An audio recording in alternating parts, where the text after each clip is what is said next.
Hello. Hello. Welcome to the next session of our little parties. D&D podcast. Words. Fucking hell. I'm very low energy. I'm hoping that you guys will pump me. What choice of words? With that super serum. Oh, Dad. We're already there. Wow, well done, team. There you go. Ladies and gentlemen, we did it. Welcome back. This is session 32, but it's episode 13? That is correct. There you go. For some. I mean, hopefully unlucky for some of you more specifically. I'm looking at you, Owain. Well, hello everybody. This is the live recording of the podcast. If you are someone that is maybe not up to date, or you want to go back and watch it all, you can do. You don't have to get everything spoiled right now. You can actually go back and watch everything from the pseudo beginning, the beginning of us recording this. I can't for the life of me remember how you would do that though. Sai, could you perhaps educate me? Yeah, I'm really glad you asked. It's something of a specialty of mine, actually.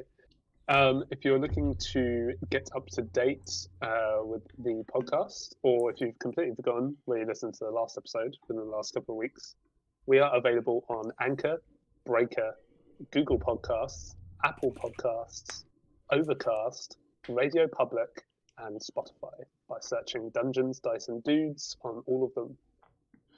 I still stand by that some of those sound made up, and if you started slipping in random ones every now and again, I wouldn't bat an eyelid. The list gets longer by 5 every episode. Now, hang on a second though, because some people aren't super keen on that whole just listening to shit. They need an excuse to procrastinate.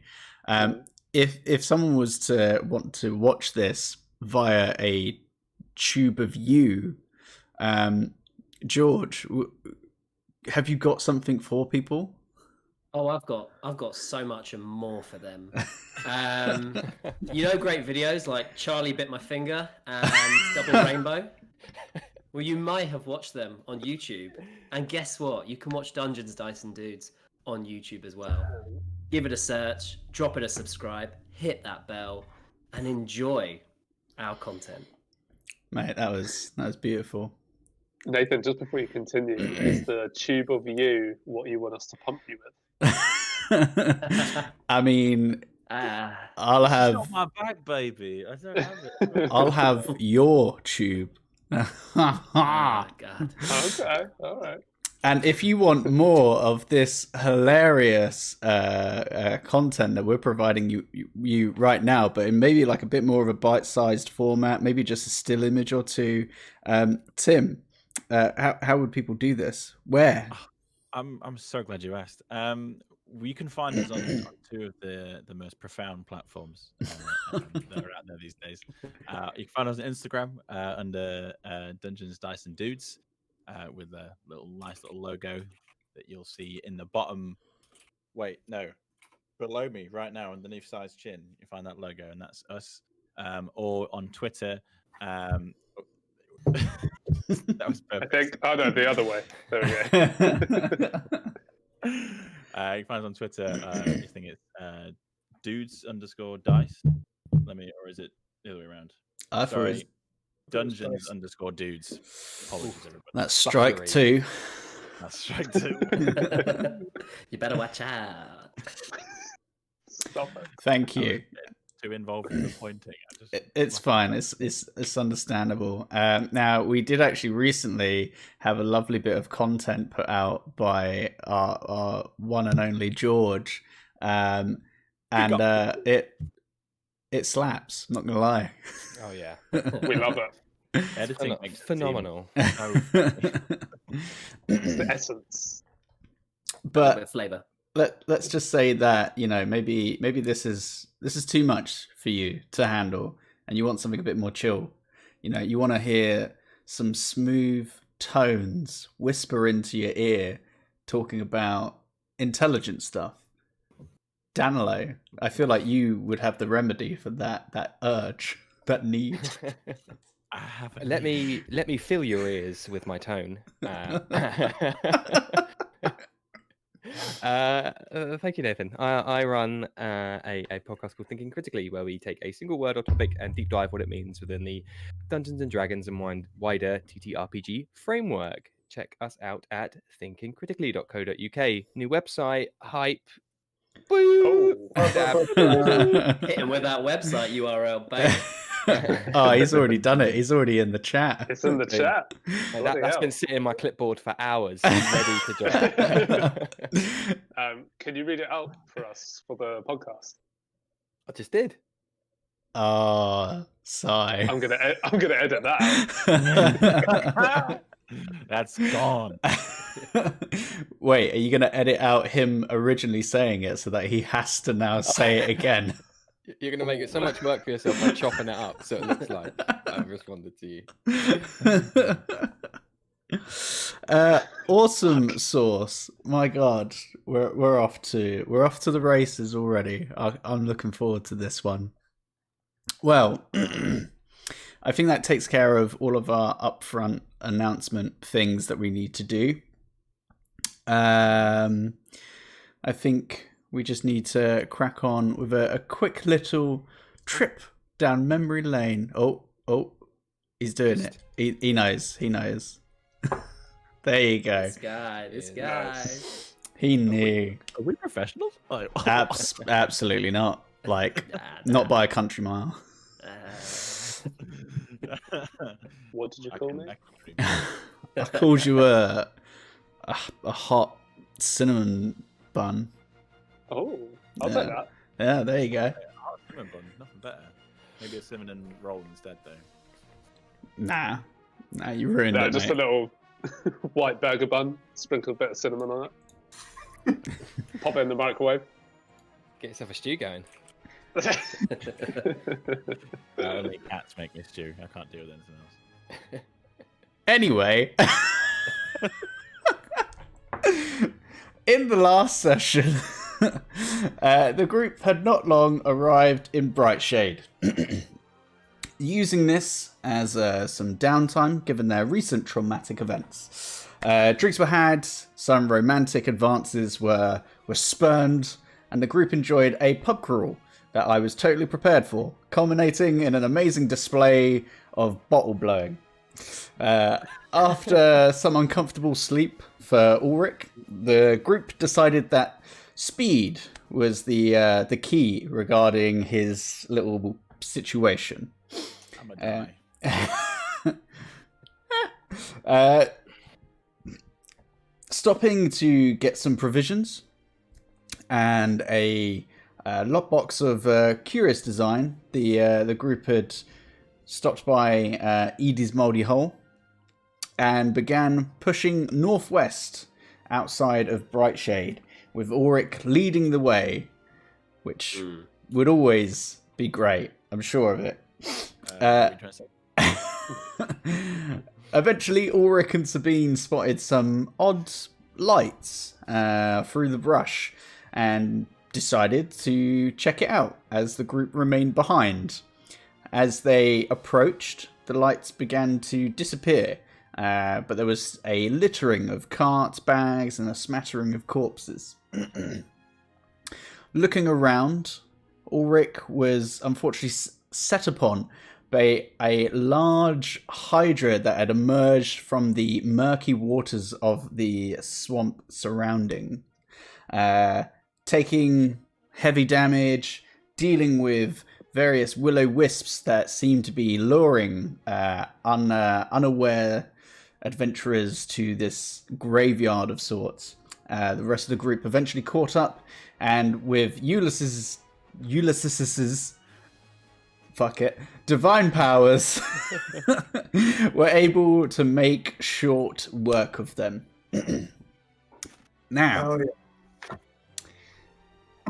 we are currently, you're all kind of little bit out of breath, a little bit sweaty, a little bit moist from the general biome that you find yourself in. What you doing? Would you like us to load Roll20? Not yet, because that Okay. has got another possible thing on there. Oh lord, sorry. In which case, we leave the area as soon as possible. Yeah, Um, Yeah, for the most part, you are currently in like a little bit of a clearing. There's quite a bit of overgrowth and trees surrounding you. There's a fairly thick body of water kind of just behind Ulrick that kind of has various levels that are kind of drifting through different parts of the swamp around you. And yeah, there are various different wagons, barrels. There appear to be some chests. There's all sorts of things that seem to be strewn across the floor, as well as there being a few corpses as well. Sabine just audibly cracks her knuckles, like kind of does this, stretches, touches her toes, and she's like, right, what are we taking then? Because there's loads of shit here, and... Whoa. This isn't your stuff. Oh, you're new, I forgot. Look, Ulrich's If already it- going over to one of the wagon. if it makes your conscience feel better, just look over there. And then she wants to fake that something's coming. Look over there, like that, and see if you fall for it. I will not be fooled by such a trifling Jada essence or less. You've got the reference. This Yes. is not. This will not work on me. No, these are goods that were wanted by the town.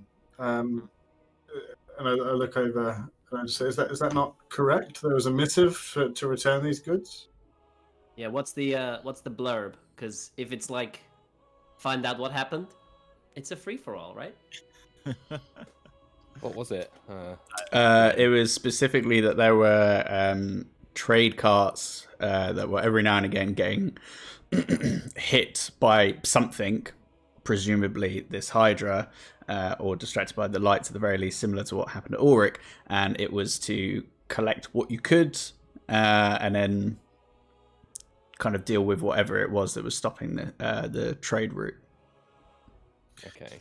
Here's my proposition for you. We're not planning on going back there right now, are we? We're going forwards to Manilum, right? Is that the plan? Sabine just looks to all of you. How far out are we from?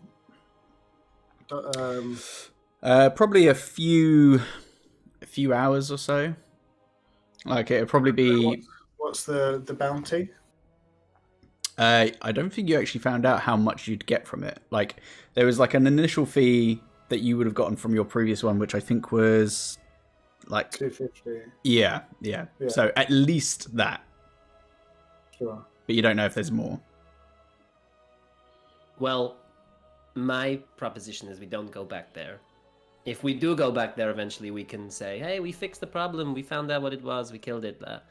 But for now, we take some bits just to, compensate us for what we've just done. We've just done them a favor, really. Well, no, what you've just done is save your orc friend's life after he stupidly walked down here following some glittery lights. Now, Hey. That's one way of reading the situation. that's the yes. only way of reading the situation. I wouldn't say I stupidly did it. Then how would you describe it? I actually remember, Ulrich, you shouted out to lure it out. I remember vividly. It was all part of the glorious plan that is my life. You know how it goes. You're just wandering through a swamp, and then a hydra attacks you, and you're like, "Oh, this isn't what I was expecting." Yeah. I had a great time. I won't deny you that. It was a glorious fight. But I'm exhausted. Which is why you should just sit down, and we'll have a look around. You just rest your nice big muscles. At least do me this. If there's anything that seems of vital importance, leave that be. Oh, of course. That seems fair. Hand on my soul. I can deal with that. it seems reasonable that we may take what we need for the road, but anything that they require, I must insist that we leave that behind. Of course. As I said, hand on my soul. I will do as you ask. As Sabine wanders off to start looking, she just wants to tap Ulysses on the shoulder and go, "We're going to get on swimmingly." And then she's going to beeline for whatever she can go for. All right.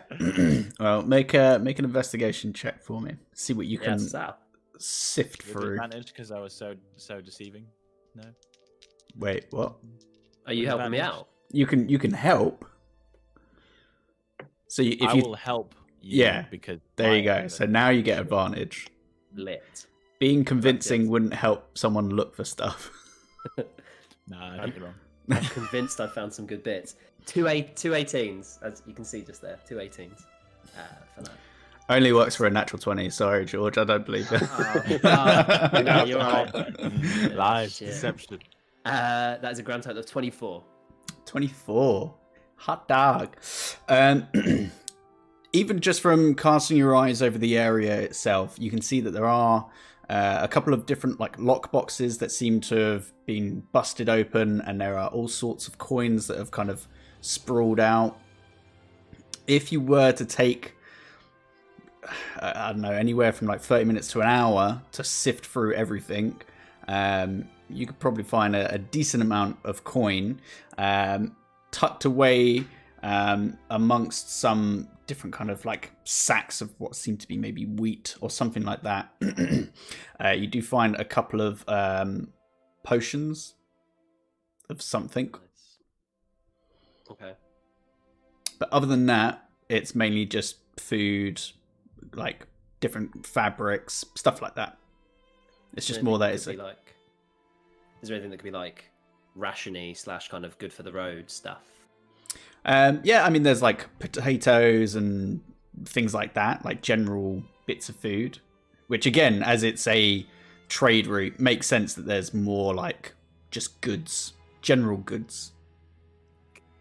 Sabine's gonna begrudgingly, because she doesn't want to get off on the wrong foot with our new friend, just put all of it out there in front of the entire group and say, "This is what I found. Nothing of major note, nothing super special, but I feel we might need some of these items for our own travels.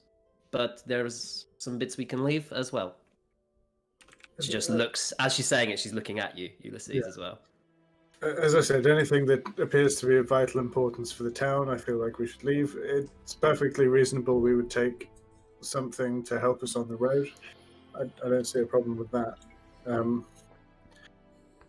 While Sabine was looking, could I take Owain to the side and just ask him, how would you feel about putting some of these corpses, not necessarily interring them, but moving them away from this scene?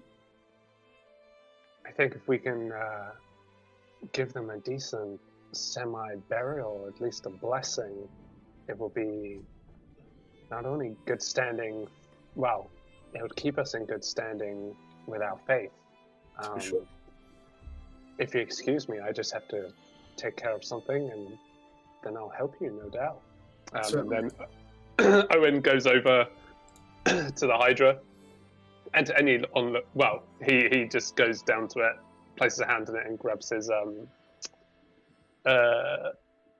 emblem of his faith, and actually says a quick blessing prayer to Seldarine, and gets back up, and then heads back over to Ulysses to start moving the bodies. Nice. So there are some that are fresher than others. Quite a few of them have been pretty much stripped, shall we say, of any kind of features. But there are a couple of bodies that are more just missing limbs. So you could probably drag them away and maybe do whatever kind of final rites you believe your faith would do. Is anybody else doing anything? Because if you are going to sift through and pick all of this up, like I say, it's going to take an hour or so just to kind of walk through and pick everything up. Yeah, I'll spend that hour not doing anything at all and tending to my wounds. Yeah, so for anybody that's not doing anything, you can take a short rest. roll Yeah. some hit dice.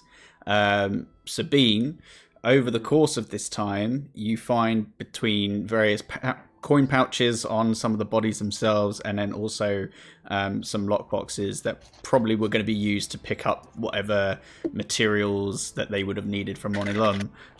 You find in total, where's that gone?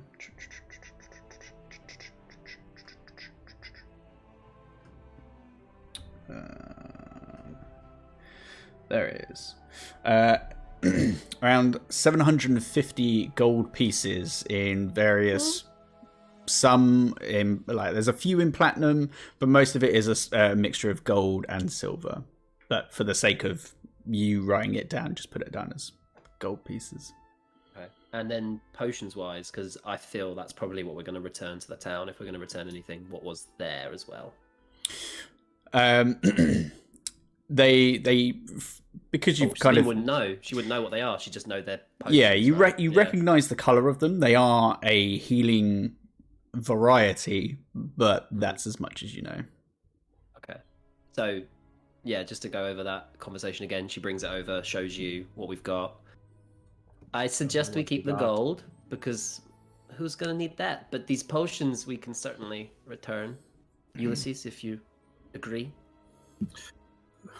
Well, judging from the look of our friend over there, kind of gesturing towards Quinn, we may be better served holding on to those potions. I have an idea. DM, if I were to put a bunch of the grain sacks and stuff on Monty's back and instruct him to go back to town, could I do so? Yeah, I mean, I don't see why not. I don't think there's a limitation on the spell. I don't think you have to be within range. I can only communicate within a mile, but if I give it an instruction, it can just carry it out. Yeah, sure. We can just for the sake of not making you walk back, we'll say that you can like send it there. When it arrives, it like deposits, and then it like dematerializes, and then you just got to summon it again. Yeah. So I'll communicate that with the group and say the potions and the gold we can keep. I feel like we will make better use of those where we're going. But the food, the cloth, that they'll likely need that for trade and for sustenance. I'll have that taken care of. Yeah, I agree with that. Seems fair. So yeah, I guess we'll divvy up that gold between us, or we can just put it in the Quinn kitty. Quinn kitty. Whatever suits everyone better. I don't mind. Should have done that in accent, really, because that could have actually been Sabine saying that. Yeah. Can you say Quinn Kitty as Sabine? Good, yeah. Quinn kitty. Yeah. Should we divide it up then? Actually, I'd prefer that because I am rather tired of looking after all of your finances. So, Wow. Okay. Fine. So, what was that? 750 gold between the five of us. Ulrick says, "I don't think I'll need it for the time being. So you guys count me out." Oh man. He knows. That's 187 gold each then. Sabine's already done the maths quickly. As soon as you said that, she's like, yeah. Cool. Well, for the sake of moving forward, we'll say that you can find some coin pouches that these people are no longer going to be using, that you can actually like keep on your person, as I don't think any of you actually have like a bag as such. No. Apart from you, Ulysses, actually. You've got your big old bag of holding. Oh yeah, of course. Yeah. Of course.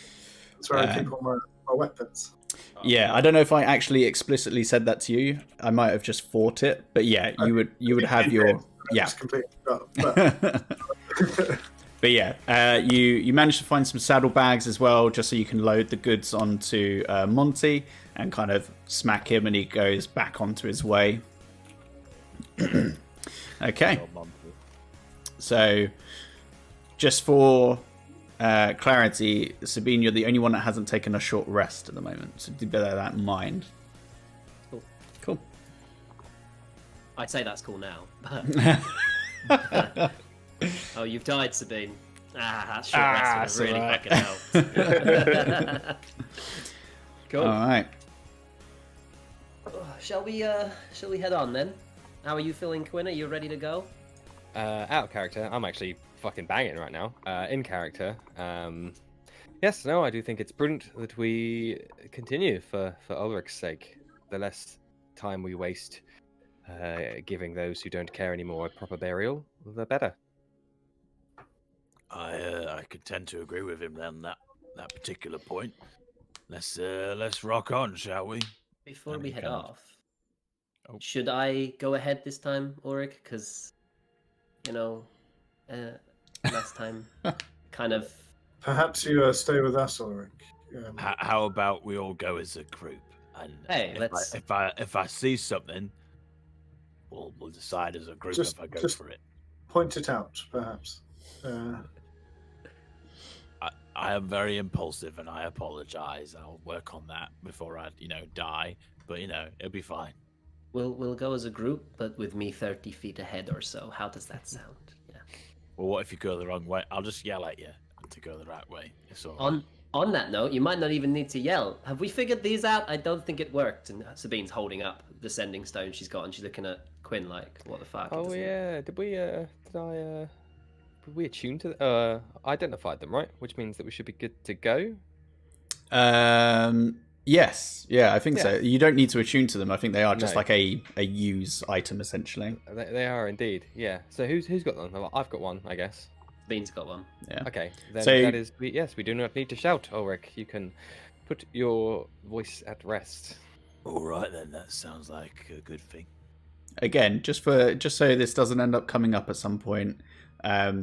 You can take some time as you're carrying on progressing through this swamp, explaining to everyone how they use it, just in case. Sounds good. Good shout.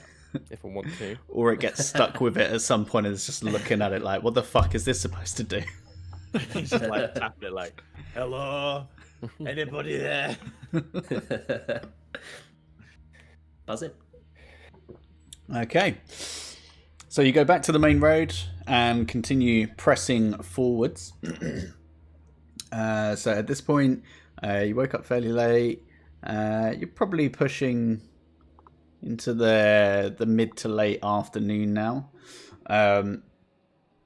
If I could get who is de facto kind of Sabine, right? Could I get you to make another survival check for me, just for this last stint out of the swamps? Yeah, sure. Survival, yeah? Yes. 15. 15. It's good. You carry on. You carry on progressing with no real issues. It's still a bit of a slog to get through, and every now and again you can't help but notice that there are certain larger reptilian-looking creatures every now and again that seem to slide through the waters, kind of about 10-15 feet away from you, but don't seem to venture too far onto land, and you kind of keeping an eye out on where the deeper parts of the water are able to steer the group, mostly without any kind of issues. Are we on Dagobah? Is there going to be a big worm thing that eats R2-D2? I mean, I can make a big worm thing that's going to eat you if you want. Okay. Stop it. But yeah, after another hour and a half of travel, you eventually start to see a break in the thick canopy and the thick kind of bush line, as it were, and you eventually emerge out back into the familiar kind of hilly plains of this side of Estrus. Hot. So, do I know which way we're going from here? Actually, we need our driving pull Ulrick, which direction are we going in now? Is it this way, or this way? Let me just adjust my internal compass. It's like a tuning fork, whatever. So from the way that I'm being pulled to, from the way that you've come out, the strongest pull for you is pretty much directly northwest. Well, it's over that way, boys. Okay. Let's soldier on. Is there an actual path that heads that way out of curiosity, or is it? Make a perception check. Roger. Ooh. 13. Unlucky for some. 13 is fine. There's no specific path, but there is definitely like a more commonly trod kind of pathway, essentially, where you can see that there are different grooves where various carts probably come through and stick to this main line. So for the most part, you could probably stick to that and surmise that it will get you where you need to go. Yeah, and would Sabine kind of think that if this were the direction of Monilam, that this path that's been trod would make sense, or would it be heavier, like more well trodden? That's the term. Make a nature check for me. Well, Weirdly a +2, but with a 4. So don't worry, we'll go with it. We'll go with what Ulrick said. You know, probably. Guys, when have I ever let you guys down? But as was stated earlier, that this was a trade route, so this is even with just your base intelligence, you could probably surmise that this is probably the way to go. This is the way. Stunning. This is the way.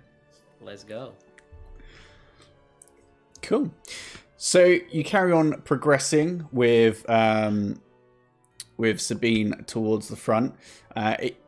After about another few hours or so, it does start getting a little bit darker. So there isn't too much. There's a few rock formations nearby, but for the most part, you can see like the massive kind of mountain range out ahead of you. But God's sake, every time. But other than that, there isn't too much in the vicinity. Are there any trees? There's a break a branch off. There's a few trees nearby. They're kind of few and far between. It's not like you're walking through a forest of any sort, but there are just natural kind of growth happening here and there.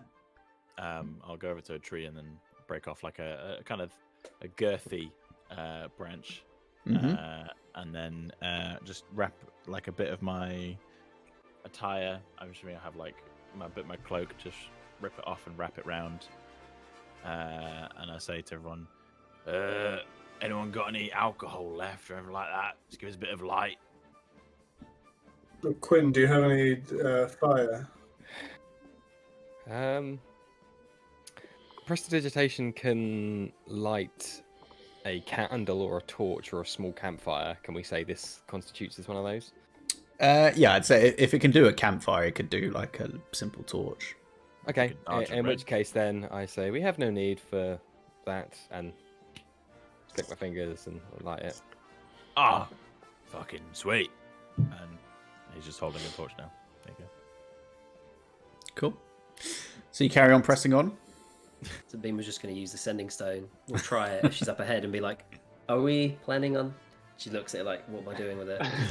But you've explained it, I'm guessing, so she's kind of aware. Are we stopping anytime soon, or are we just going to keep walking through the night? What do we think? You have to say, Over. Yeah, thank you.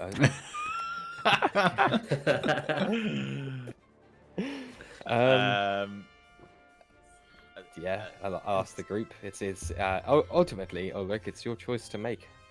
Is the pull stronger? Is it getting thicker in my gut? It's not getting thicker, but you definitely feel like you are heading in the right direction. There is still that faint pull almost in the other direction, but this is certainly stronger.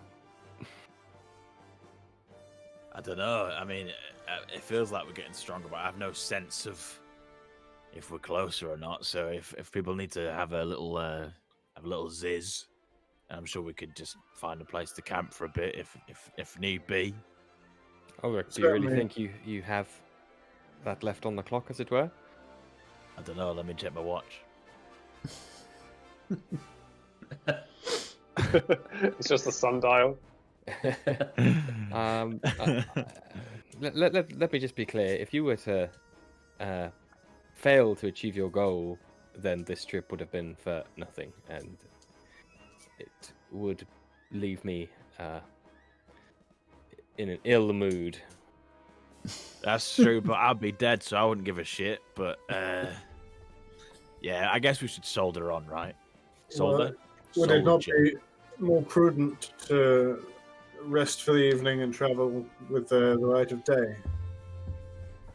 I mean, man's got a point. We can But push we've for got the this evening, no but we'll past be, torch, though. Just Yes. moving it around. if we continue through the evening and we become exhausted, I know I'm almost tapped for any additional ability beyond smacking something with a big axe. I don't know how Quinn's doing with regards to his capacity for troublemaking. I am operating at approximately 100% efficiency, thank you very much, and relying on my own means as usual. Well, the sass. Owen? I'm gonna stay up until that moon hits the sky like a big pizza pie. That's amore. Retcon that. I'll be staying up until moonrise no matter what. So, if you guys want to stop now, I'll be happy to take that first watch. Perhaps if we see somewhere that makes sense to stop. I don't want to force anything, but I feel like it'd be the most sensible option. Who likes being sensible anyway? I do.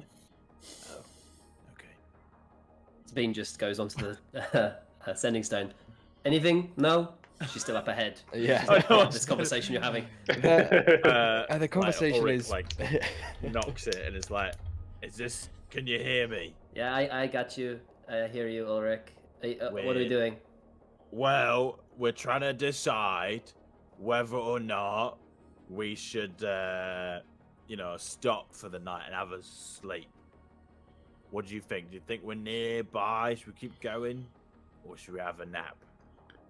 I mean, I'm happy to keep an eye out for anywhere to stop. I could stop. So. Just so you're aware, yeah, the sending stones you can use once a day. Oh. Okay. Actually, do retcon that then. Sabine wouldn't use the sending stone to find out what we want to do. She would come back to the group, be part of the conversation. So yeah, you're only like 20, 25 feet ahead, so yeah, it's fine. It's fine. Sorry. just thought I'd let you know.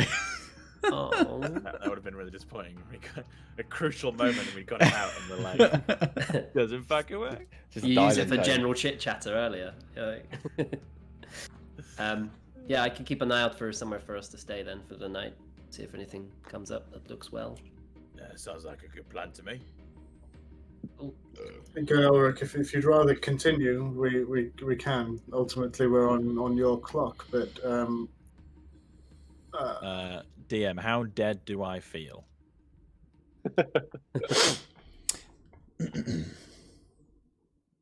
It's quite a deep question, really. How dead do we all feel? I mean, we're all dying. Yeah, we're all walking dying. towards that long good night, so we're all on the same road. Shuffling off that thing. Awful coil. There you go. Oh, that got dark. Say, just roll a d20 and add your wisdom. Hey, I'm straight wise. Let's go. 16. 16. Actually, taking a second to concentrate on yourself, on everything that's happened to you, you definitely don't feel the same as what you used to. You still feel physically strong, but there is a, how to put this, there is a detachment between you and everything else around you. You don't feel like you belong. It's not an overwhelming sensation, but it's there, and you know that something's not right. So, okay. Yeah, without someone asking something or kind of trying to figure out what it is that's happened to you, kind of just stabbing in the dark at the moment. I mean, I do feel like shit. I'm not gonna lie, but I don't think that's gonna change anytime like immediately soon. So if you want a nap, we can have a nap. Also, the things that have happened to you in terms of you losing your sense of smell, your sense of taste, that's all happened since this first began, which was like a month and a bit ago. So nothing's like hugely changed since then. Yeah, not overnight sort of thing, but yeah. So I think we'll be all right if you want to just chill out and have a little campfire, a little zizz, recuperate and lick your wounds, all that kind of good stuff. Sounds preferable. All right, let's make camp, boys. Is there anywhere nearby that looks suitable for a setup camp? Make a perception check. That's a natural 20. Oh, You find, just from kind of like straying off the beaten path a little bit, you do find almost like a hillside that has a few kind of various rock formations that have kind of caved in a little bit and almost form a natural kind of covered area that seems weirdly perfect for a group of your size. It's mad. It's like the Stormlord is smiling upon you with your latest victory. Just thank you, big man. Folks, I think I found something over here that would suit just fine. I'll call them over. Let's get the bedrolls out and have a wank. Who usually sets up camp for us? Is it Ulrick usually? I usually set up the food, yeah. In which case, then, as I'm feeling, actually, I've got a bit of a night owl, I will cast haste on Owain because I can't be asked to wait around for people to faff around. So, Wow. take your haste and make us dinner. Wow. Make me dinner. Yeah, whatever is lying around in the rations pot becomes a very quickly made stir-fried delight of grilled jerky and oats, I guess. Musters up a sauce out of something, like the dripping. A nice jus. Yeah, maybe taps at a tree to get a little bit of syrup out of it. To complement the jerky. It's a very, very quick and thrown together dinner, but it's satisfying, I think. DM, is it satisfying? As you are not proficient with cooking utensils, Fuck. I guess this would be... Fuck it, just roll a d20. Okay, I can do that. 13. Unlucky 13? for some. The episode number. It's... Oh my god. It's okay. It's not amazing. You've definitely had better, but with the limited resources around and the odd speed at which he's thrown everything together like a madman, it's okay. It's okay. like he's moving faster, but stuff still takes time to cook.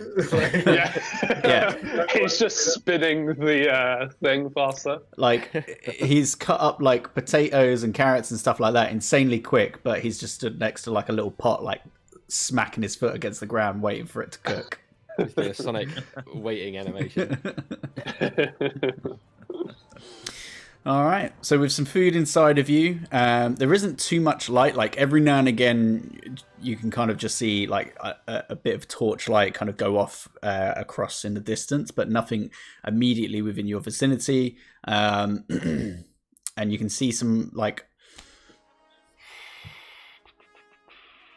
I think probably actually only Sabine we'd see like a faint bit of glow in like the northwesternly direction, but like a good decent distance out.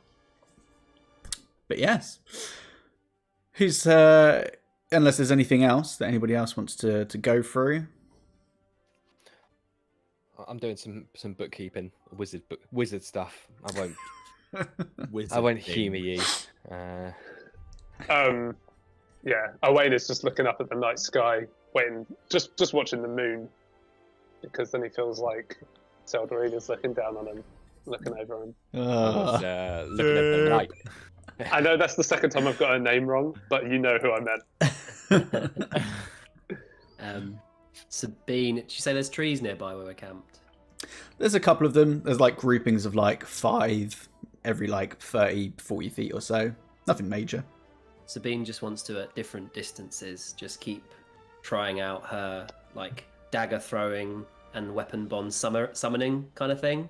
So just like target practice, really, I guess. So just yeeting it, hitting the tree or going wherever, and then just trying to summon it back using weapon bond, just for fun, for like 30 minutes till she gets bored and sits down. Yeah.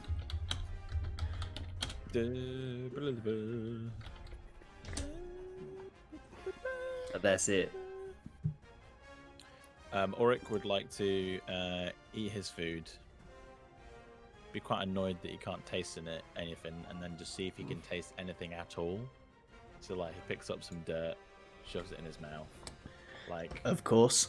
tries to like lick his axe. Like surely I can taste like metal.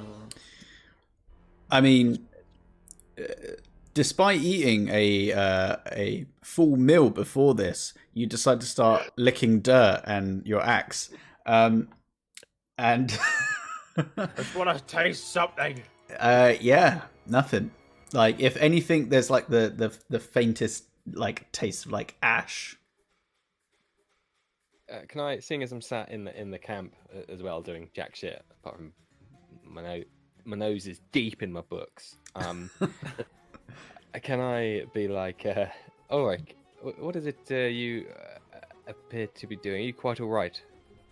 I mean, yeah, I'm fine. I just can't taste anything. You know, when you like taste some really good meat and it's like juicy and voluptuous and makes you just feel some type of way.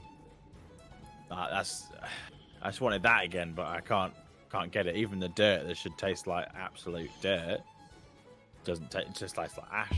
Everything tastes like ash. You know, like you're in like a smoky room and it's just like everything tastes like that. Dead annoying. I do pity the situation you found yourself in. Can I, DM, can I take... It sounds it. So anyway. Anyway, don't care. No, actually, on the contrary, DM, can I do like a intelligence medicine check on his oral area? To see if like his tongue's meant to be working properly. I just want to get a bit of a better bearing on if there's anything that can be done. At my tongue, yeah. Yeah, I'd say just make an intelligence check. Goodness, I convinced you. Do you want me to stick it out or? Yes, if you could release your tongue. There you go. That, young friends, is a natural 20. Hey. So that's a Natural 20 tongue check. Oh, it's gonna be too bright. Oh no, it doesn't count. No, we couldn't see I it. swear. I'm sorry. I'm honest. 26 in total. Nice. So going up to him and kind of placing your hands, which probably you don't spend too much time up close and personal with Ulrick, and getting this close, you really can admire how large this individual is. But looking around with an orc's physiology not being too different to your own, tongue is there. There doesn't appear to be any like rot or decay, other than him just looking a bit paler than usual. I'd say that with that, as you're like checking him over, kind of giving him a once over, you do notice that his heartbeat is pretty slow. Okay. Christ. Okay. Ulrick, the results of your physical are in. And... You need to go to the hospital right now. What insurance do you have?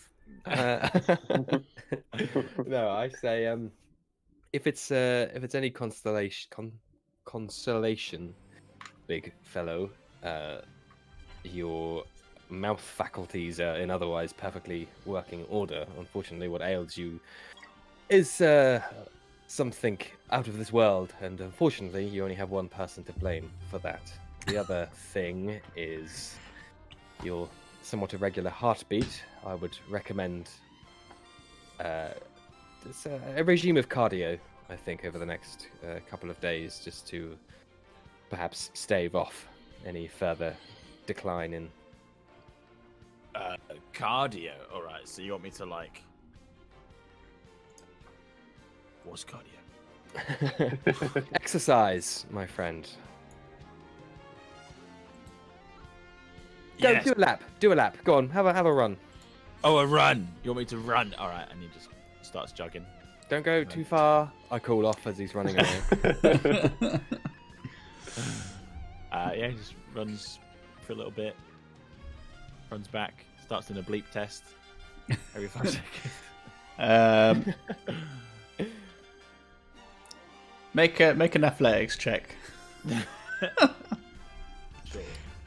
Actually, while I want to do something while Ulrick is out running, actually, as well. So 26. Mate, you do some good times. Like, Yeah. despite, not quite feeling yourself, your body is still performing. It's impressive. But to anybody else that might be watching you guys, there's just like a small campfire, and then there's just this massive orc just booking laps around you guys. Just charging around in the darkness. That's our sentry. No one's going to come at us in the evening. If someone approaches, it'd be like that bit from Get Out, where he's just like booking it straight towards him. While he's running and otherwise preoccupied, I'd like to grab Owain and Ulysses' attention. You want us to do it, don't you? You want us to end him? No. My blade. The hammer comes down. Both of you with glowing white eyes. Good luck, bitches. No, not quite, young boy. Although it pains me to bring it to your attention, having given our companion, who I know is, for reference, Sabine can hear. I'm not making this a secret conversation, but obviously she's not too magically inclined like these guys. So, although it pains me to bring it to your attention, our companion is obviously suffering from something that is not quite physiological in nature. It is metaphysiological, and you two appear to be experts in the metaphysiological. So I was wondering, perhaps you would be so inclined to say that without tripping up, by the way. That's 3 hours of vocal practice before streaming, Tim. Would perhaps be better fitted to take a look, and maybe there's something that you could do to aid him in his disposition. It It frustrates me to see him in of ill health and ill will, with such an ominous omen hanging over him. It hangs over the entire party, and it doesn't suit me well either. During fucking Quinn saying that, Owen looks over at Ulysses and kind of recalls the conversation they had in the cart the previous day, saying, well, basically Owain saying he's not comfortable travelling with Ulrick, and that if given the opportunity, or if things get out of hand, then he feels like he would do what he believes needs to be done. Do what must be done. So you somehow read all that from his eyes. Wink. Well, wait a minute. What was that wink about, Owain? Sorry, one of the gnats. I'll gently place a hand on Owain's shoulder and say, I don't think this calls for anything too drastic just yet. I don't Quinn, like the last few sessions you guys have been trying kind of plan to kill me a little bit. Just putting contingencies in place, man. It's not like I'll turn evil and kill all of you, right? We don't know that. Always sunny Yeah, opening. we definitely don't. Or he kills the party. Doesn't matter. Bomb, bomb, I bomb. would turn to Quinn and say, with a slight smirk on my face, like, so what you're saying is there's something that's beyond your capabilities? Owain likes that. I cannot poker face. Like, I am visibly like tense. A quill snaps in my hand. Such great imagery there. At the moment, the knowledge exists, but in my periphery. One day, I am certain it will be within my grasp. But as we stand today, Certainly, if you were to declare your devotion to someone beyond the gate, then yes, absolutely, this is something that could be dealt with. What we're up against, you're right, is not of the mortal material plane. This is something that exists far beyond it. It is somewhat beyond my powers. I dare say we'd need a temple of some kind, or someone with a greater connection to a divine entity. I cannot speak for Owen here, but I know that Cord is not a specialist in curing ailments. He is a specialist in snuffing out wrong. that at least we can agree on as a righteous path. Sabine, I'd like to call you over into this. She has been throwing her knife and catching it for the past. She's not been listening at all. Oh, She's okay. in her own place. But yeah, call her over. Yeah, shoot. Yeah? Sabine, would you mind joining us in this menage a quatre? You could tell she was in the zone with it. So she's kind of like, you see it just, this knife just appear in her hand. She's like, yeah, puts it away, comes over. In lieu of any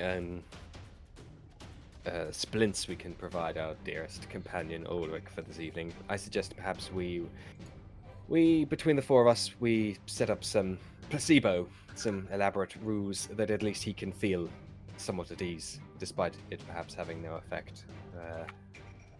The two here could maybe make some flashy lights.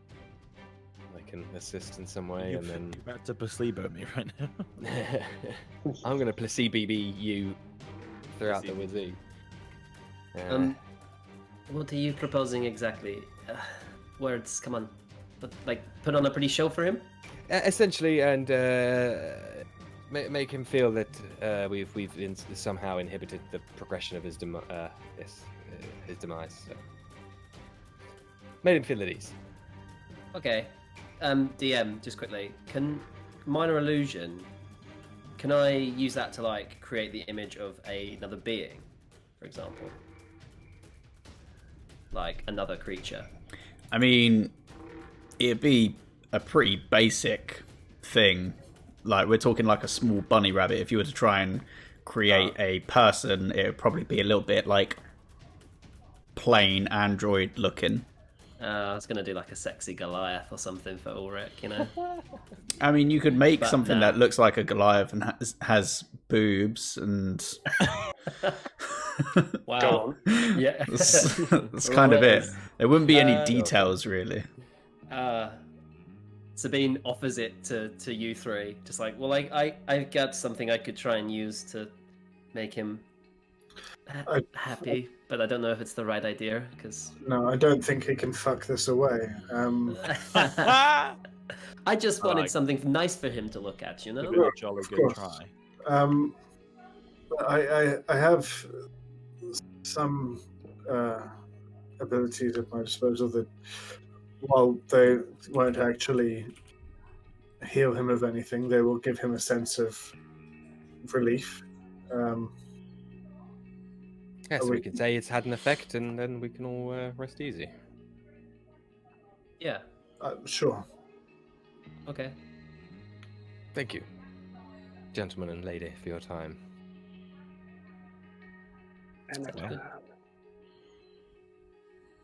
I'll wait. We'll wait until Ulrick finishes his laps.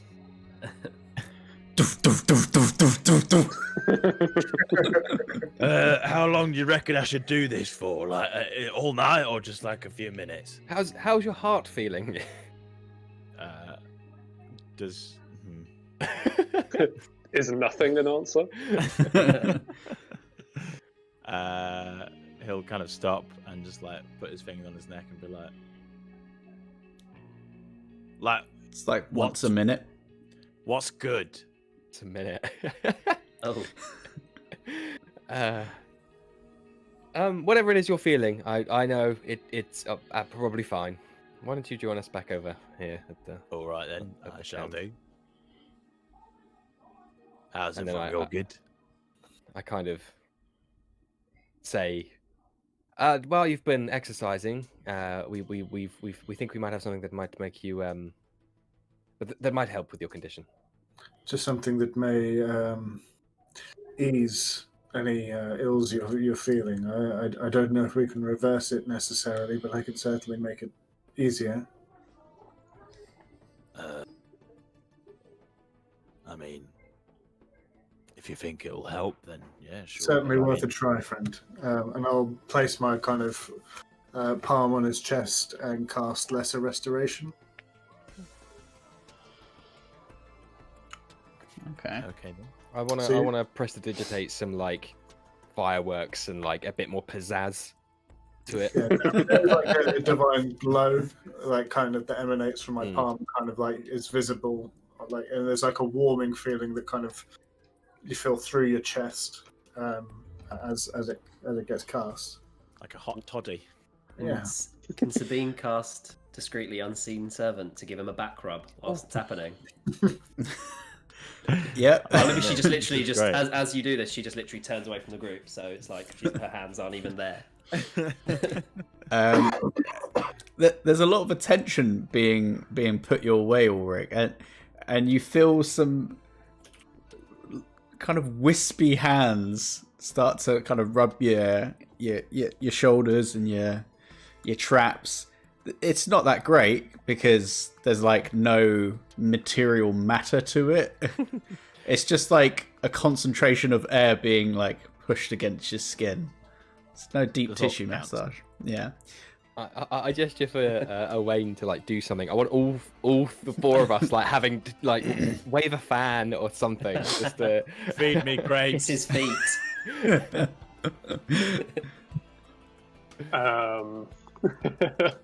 Yeah, he's really not like into this at all. I'll shoot Owen at work and just be like, come on. He begrudgingly hands he gestures to Ulric that he's given him his water skin, but insists that he feeds him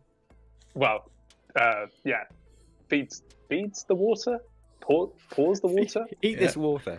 Yeah, but he like holds him kind of like here, whilst putting it looks quite intimate, but he's basically just trying to feel like a pulse or anything like that, just to kind of confirm any suspicion he might have that in Owain's eyes he's a wrong un. Is the right wrong in that, Ulrick? As you are pouring the water in and you kind of like caress his neck.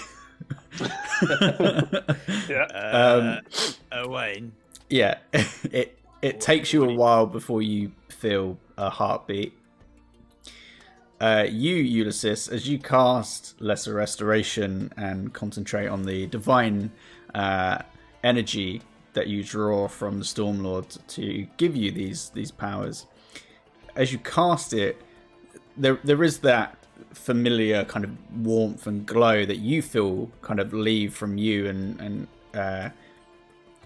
attempt to enter Ulrick. But as it does, you feel like there's like a void there. There's almost like something that just... It's almost like you're falling away from the world as you're casting this into him. It's very unsettling. I won't let on that I get that. I'll kind of still be like, yes, great, good. But okay. Can I cast Divine Sense? Yeah. Where's that again? It's location of any celestial fiend or undead within 60 feet. Yeah. You do get a... Not as strong, but there is definitely an undead presence to Ulrick. Mm-hmm. But it's not like, oh, that's a zombie. It's like there's something not right there. Yeah. It's not like when you've used it to sense, like, skeletons or zombies or things like that.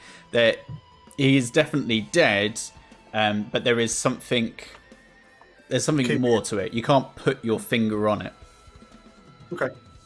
And I'll kind of gesture to Owain with a little kind of head over the shoulder, like, let's go and talk. I best go refill my water skin.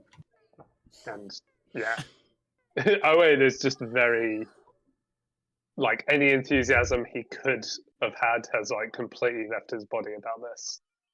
He is not a happy bunny. Sabine just Sabine was just going to say to Quinn, Quinn, Ulrich's got this really fun game that me and him played the other day. It's called I Spy. I think you two should have a round, because Sabine sees that you two are going off to have a chat, and she kind of knows what's going on. So, yeah, she's trying to create a bit of a distraction. I mean, I was thinking about, sleeping. And it's kind of like dark, so I feel like I Spy might be a bit tricky. Why don't you teach Quinn? Why don't you show him the ropes? He looks like he needs to learn about it, All right, well, that is true, actually. Yeah, I should learn the ropes of I Spy. Okay, quick, come on, let's go. Another quill snaps just in my backpack. Just the sheer force of will. Yes, right. I need to be taught the game. So how it works is, try and follow best you can.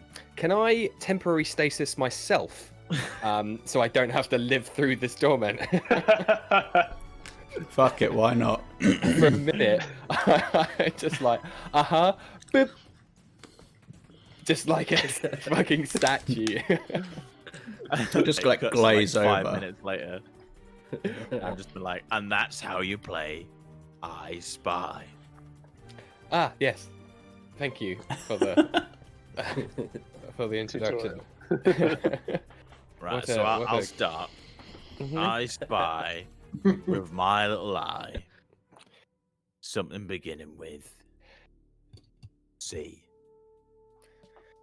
Now, to save our listeners from hearing Tim and I play I Spy, I will entertain the boy for however long he needs to be entertained for. If someone was having a chat or something, I'm not sure. Yeah, cut to Ulysses and Owain. And I'll just kind of sit down on like a small rock and just kind of You're quite clearly unsettled by all of this. Talk to me. Why? What can we do? From where I come from, something like that shouldn't be walking around freely. He has unnaturally been kept alive. God knows how. And he is not in control of his being. Anyone who would be in that position would sacrifice themselves, and everyone acts like it's fine. And it's not fine. The goddesses and gods do not appreciate something like that walking around. You're Why not should wrong. he? Now I understand he has kinship with the rest of the group, but is that not an act? Is there nothing he could be doing to pull the wool over their eyes? I ask you this with the utmost sincerity. Do you think he's capable of that? You've seen the lad. He's strong. He's a big boy, but he's certainly not the sharpest knife in the drawer. I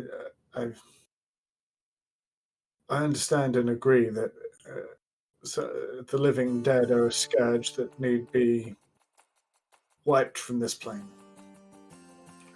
The Dark Matron herself stands firmly against this. Court stands firmly against this. The Three Sisters. But his case is not the same. The sense we get of undeath, it's not the same flavor as you would get from your standard issue skeleton or zombie. He is more, and not in a way that I sense trouble from. It seems as though this course that we're on, it's to see him to his final resting place. I don't know the means by which he got here, but do you not wish to see it to its end? Only because it will bring me relief to know that he is no longer walking this plane. I've spent 120 years locked up, temple to temple, without much experience in the outside world. I think you and I are very alike, and out of respect for you, if you feel like this situation's fine, I'll follow your lead. I didn't say it was fine, but he is not entirely what you think he is. I get that sense at least.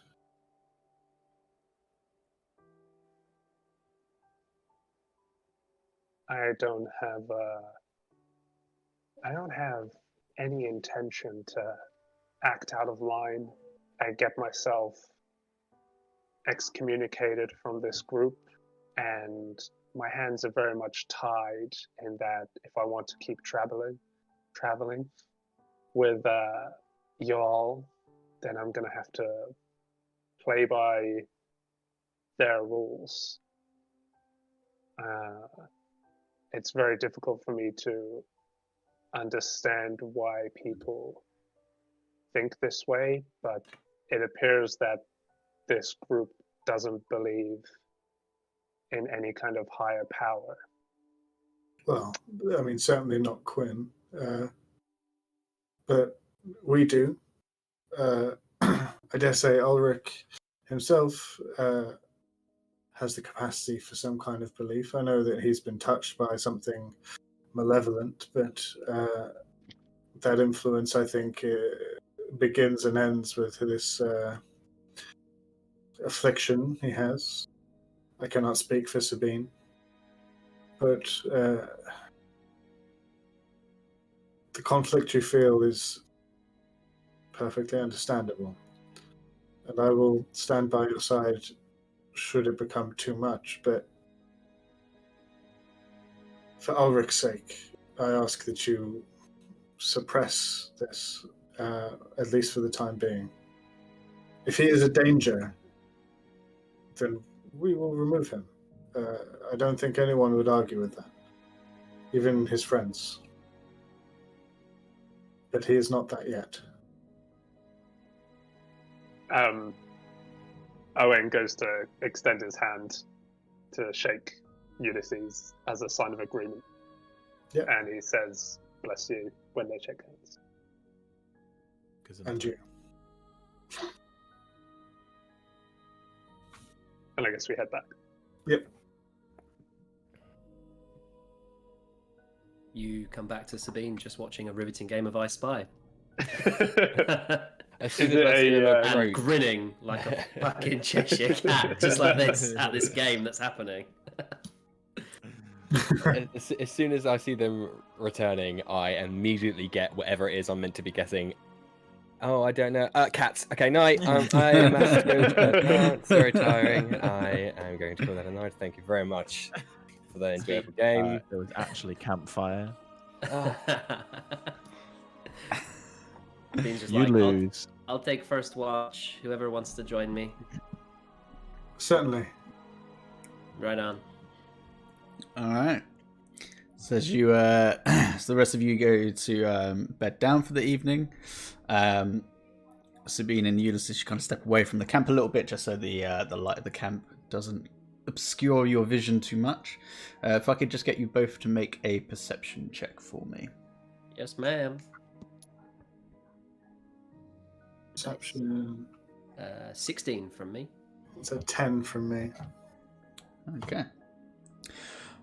It's a relatively quiet evening. There isn't too much that stands out. You do see some movement kind of just across the horizon line. Could be animals. Probably would make sense, but other than that, it's a pretty quiet evening.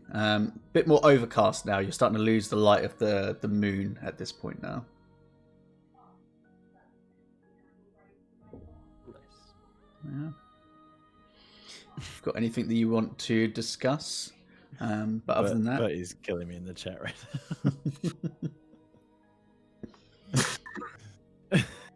That's amazing. I'll just say that as well. Yeah. No. It's a toss-up. Nothing in particular, just small talk, I imagine. No. Like, Yeah. So are you local or So do you like jazz? Oh, I love it. Yes, great. Yeah, great Yeah, stuff. I'm pretty keen to get onto Mon and Lum. Yeah. Yeah, baby. Who's taking second watch? Yeah. Quinn, don't watch. Quinn, Yeah, sleep. I will. Cool. I'm hella asleep. All right. It's just Owen on his own. Oh, Right, Owen. You kind of tag in and get you to make a perception check for me. Can do, Daddy-O. 16. 16. Again, pretty quiet. Nothing really catches your eye. You do see the odd kind of cloud cover pass in front of the moon. And the whole Ulrick situation has just got you a little bit, not flustered, but you're on edge. Yeah. Um, Anytime he kind of feels like down about the situation, or like said on edge, he glances back up at the moon to kind of remind himself why he's doing what he's doing. Kind of every break in the cloud line, you kind of look up at it and hold on to your holy symbol and kind of take solace in that. Cyanine has got a plan for you. Yeah, and it's to kill Ulrick. I mean, it's to watch. It's to watch. Stop trying to anything. kill me. Just Go. fucking put a pillow over his face. Go to sleep. Just think of the bunnies, Lenny. Just think of the bunnies. No. Too soon. All right, but you retire and you head to your bed. Yeah.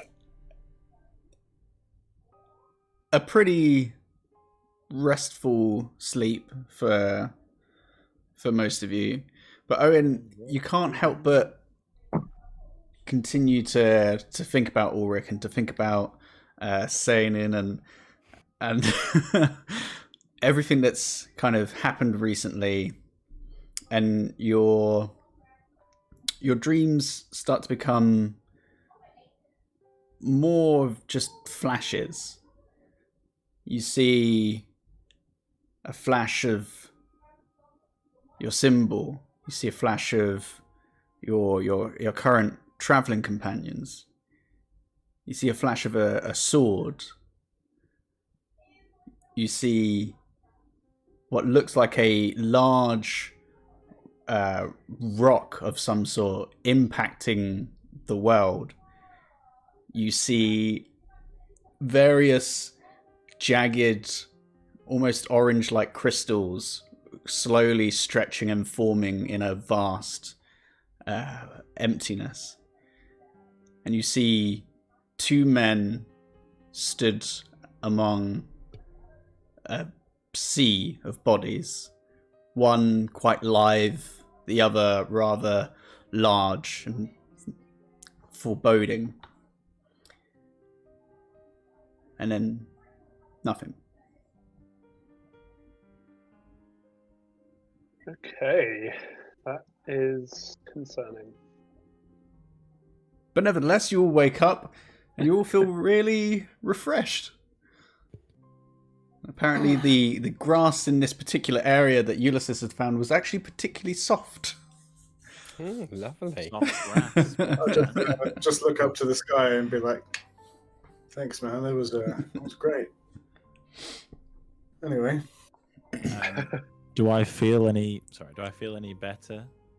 Like any more energetic, enthusiastic about my chances now after the whole pseudo ritual and good night's sleep? I mean, you don't feel any different.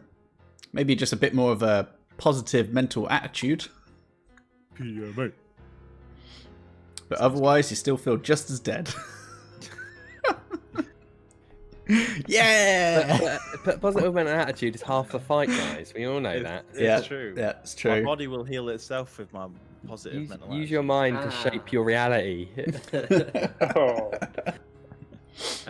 Sabine just mentions to the group that there was like lights in the distance in the kind of northwest direction. So like, I feel like we're going in the right way because I feel like I saw lights in that way. So Yeah, we're doing great.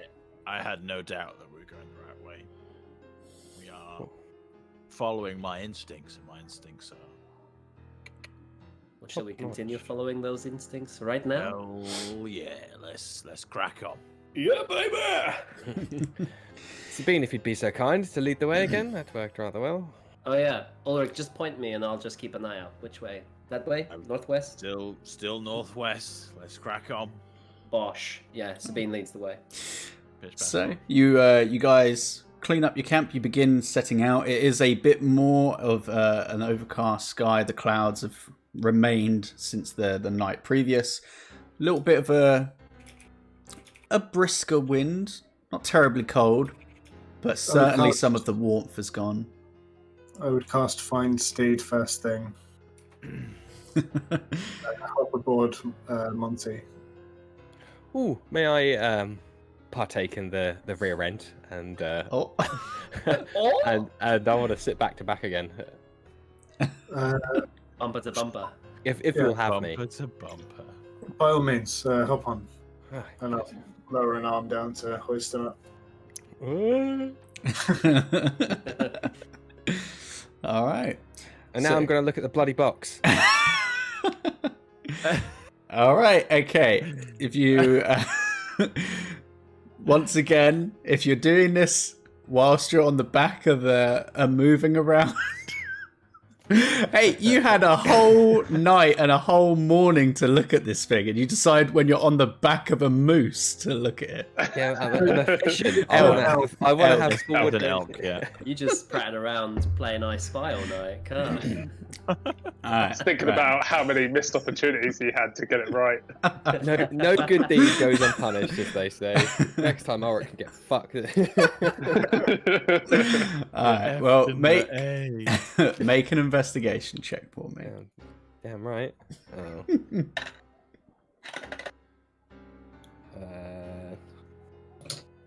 18. 18.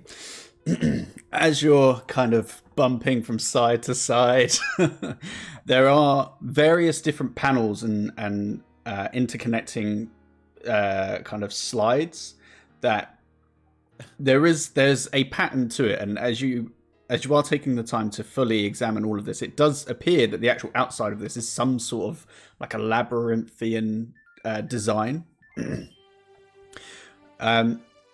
You do make some progress, though there is various bits that just don't seem to move, and you're having a hard time figuring out if it's something that you've already done leading up to this that's stopping you from progressing any further, or if you're just missing something. But it's gonna carry on taking you a bit of time to actually work out how to get through this design. Okay. Thank you, Daddy DM. That's what I'll be doing. Just tweaking away on that. Yeah. All right, Sabine, as you are leading the way, can I get you to make a perception check for me? Yes, ma'am.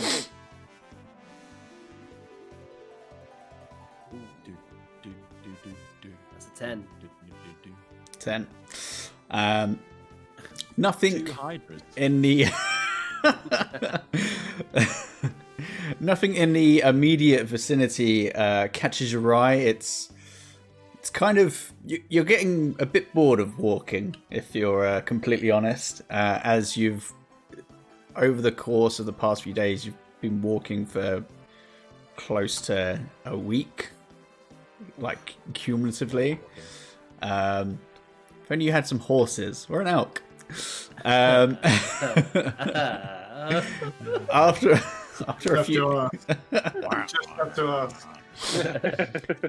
after a few more hours of walking, however, something that does catch your eye, as it's not too hard to see, is there seems to be a convoy of sorts, around about 4 to 5 carts, fairly large, heading from the south to the north, kind of across your path. Okay.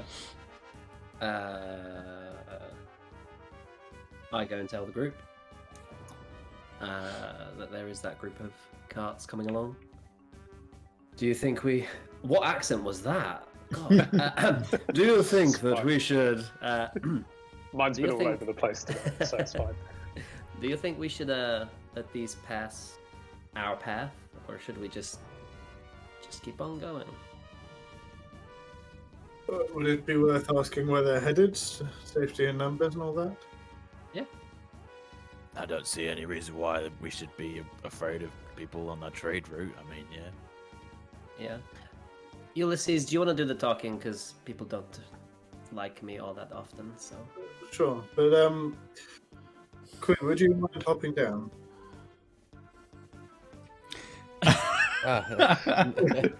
Not at all. I slide off the rear end. And I'll say, Sabine, perhaps you should come with. Maybe I'll do the talking, but it'd be good to have your eye. Okay. Yeah. She'll do that, but her hood will be up. She's trying to conceal her identity somewhat. Sure. But yeah. That's fine. So I'll hoist it back onto the back of Monty, and we'll ride down towards where the convoy is. Never ridden on an elk before. It's a lot like a horse, but just a lot taller. So you guys push forward a little bit further on ahead, picking up a little bit of speed, just so you can kind of ride up alongside the convoy itself. And you can see that there are a few people on individual horses that are kind of helping escort them, seemingly. You catch one of their attention. Yeah, I'll just kind of wave to the nearest person on horseback and be like, hello there, friend. A moment of your time. And as he's kind of riding along, he's like, Gerald, you carry on. I'll be back in a moment. And kind of brings the horse around and kind of trots over to you. Yes, can I help you? Are you lost? In a sense of the word, yes. My companions and I will point up the hill. Say, we're headed towards Monolum. May I ask where you're headed? Well, we're currently heading as far away from Luxem as we can get. Oh, I understand that. It's not the most welcoming of places currently. My friends are actually headed away from the Empire as well. Do you have any plans to stop in Monolum by any chance? There are some that are going to be using that as a haven for the time. Others are heading further north. Which, I mean, to be fair, I don't blame them. I can only see this conflict getting worse if things carry on as they are. Yeah, the north remains something of a neutral ground at present, thankfully. Yes. Just Well, out that's of what we're curiosity, what word from Luxem? Well, it's not great. A lot of the war so far has taken place overseas, so it's not too bad. However, General Reinhardt is, well, he's changed somewhat, become far more cruel. There are raids happening within Luxem, and there's talk that the military is planning to overthrow the king. Whether there is any validity to that, I don't know, but I know that most people that don't subscribe to their views are using this as an opportunity to get out while the getting's good. Entirely understandable. Would you have any concern with my companions and I riding with you? We're headed in a similar direction, and we only seek strength in numbers on the road. Unfortunately, we're keeping a decent pace, and we're pretty much full at the moment. You seem to have quite a few of you on foot. Yes. You're probably about a day's travel from Monilum, from what my memory serves, so you should be okay as long as you stick to these main roads. Fantastic. That's a great help. Safe journey to you, and perhaps we'll see you further north. Yes, may the Everlight look after you. And he kind of like rides and catches up with the convoy. Sabine just looks to Ulysses. Sounds like it's kicking off nicely over there. I'm yet to make it that far south, but I've certainly heard stories. I can't imagine what you've been through. Oh yeah, no, they hated anyone like me or Ulrick. Just anyone that wasn't one of them. It's really fucking shit.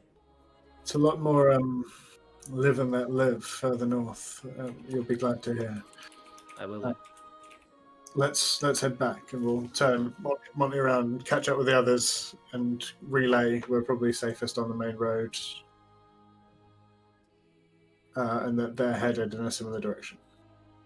Sabine relays the info about Luxem, like almost. She tries to do it verbatim to what the guy said, so it's not like at all dissolved or diluted. And then taps Ulysses and goes, "Can I stay up here for a little bit? It's really fun." Yeah, absolutely. Take the load off. She just looks at Quinn and just like, again, throws another wink your way. You've been had, Quinn. I'm wearing like fucking dress shoes, guys. Quinn, if you need a piggyback, more than welcome to hop on over here. I want to build like a rucksack palanquin for me to sit on Ulrick's back. All I'm saying is Sabine's been nothing but like nice. She's been really like kind of welcoming. So I'm quite happy to have Sabine on Monty. No, whatever man you do you. Oh no. You hear that? I'm really nice. I want to put fly in my spell book and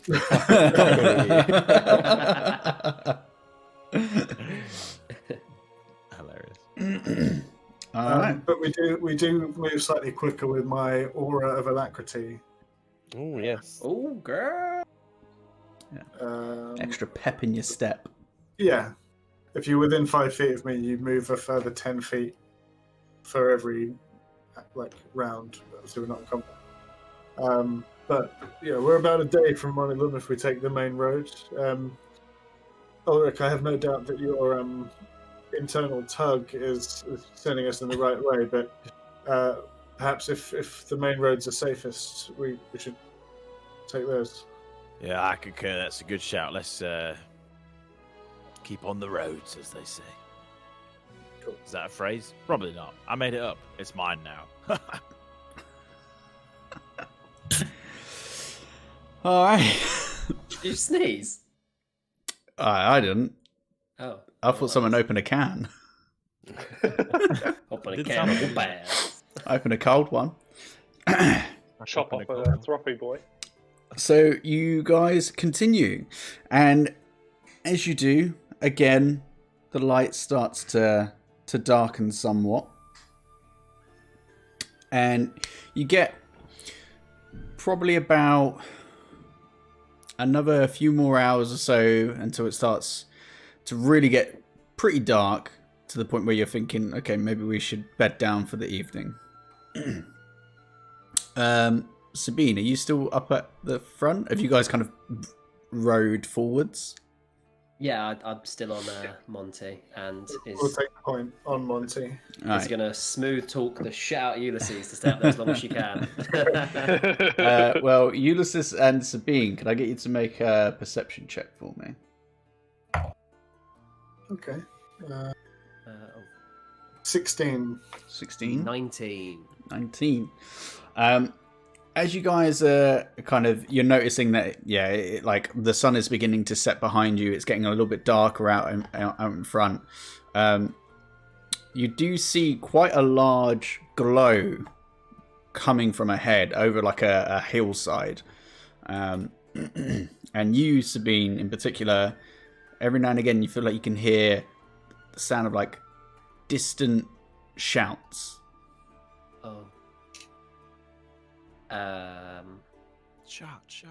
And no specific words or things. Not just from noise, where you are. It shouting. just sounds like loud screams and shouts. Oh. Okay. Sabine quietly shares this with Ulysses. Like, I don't know where we're heading is particularly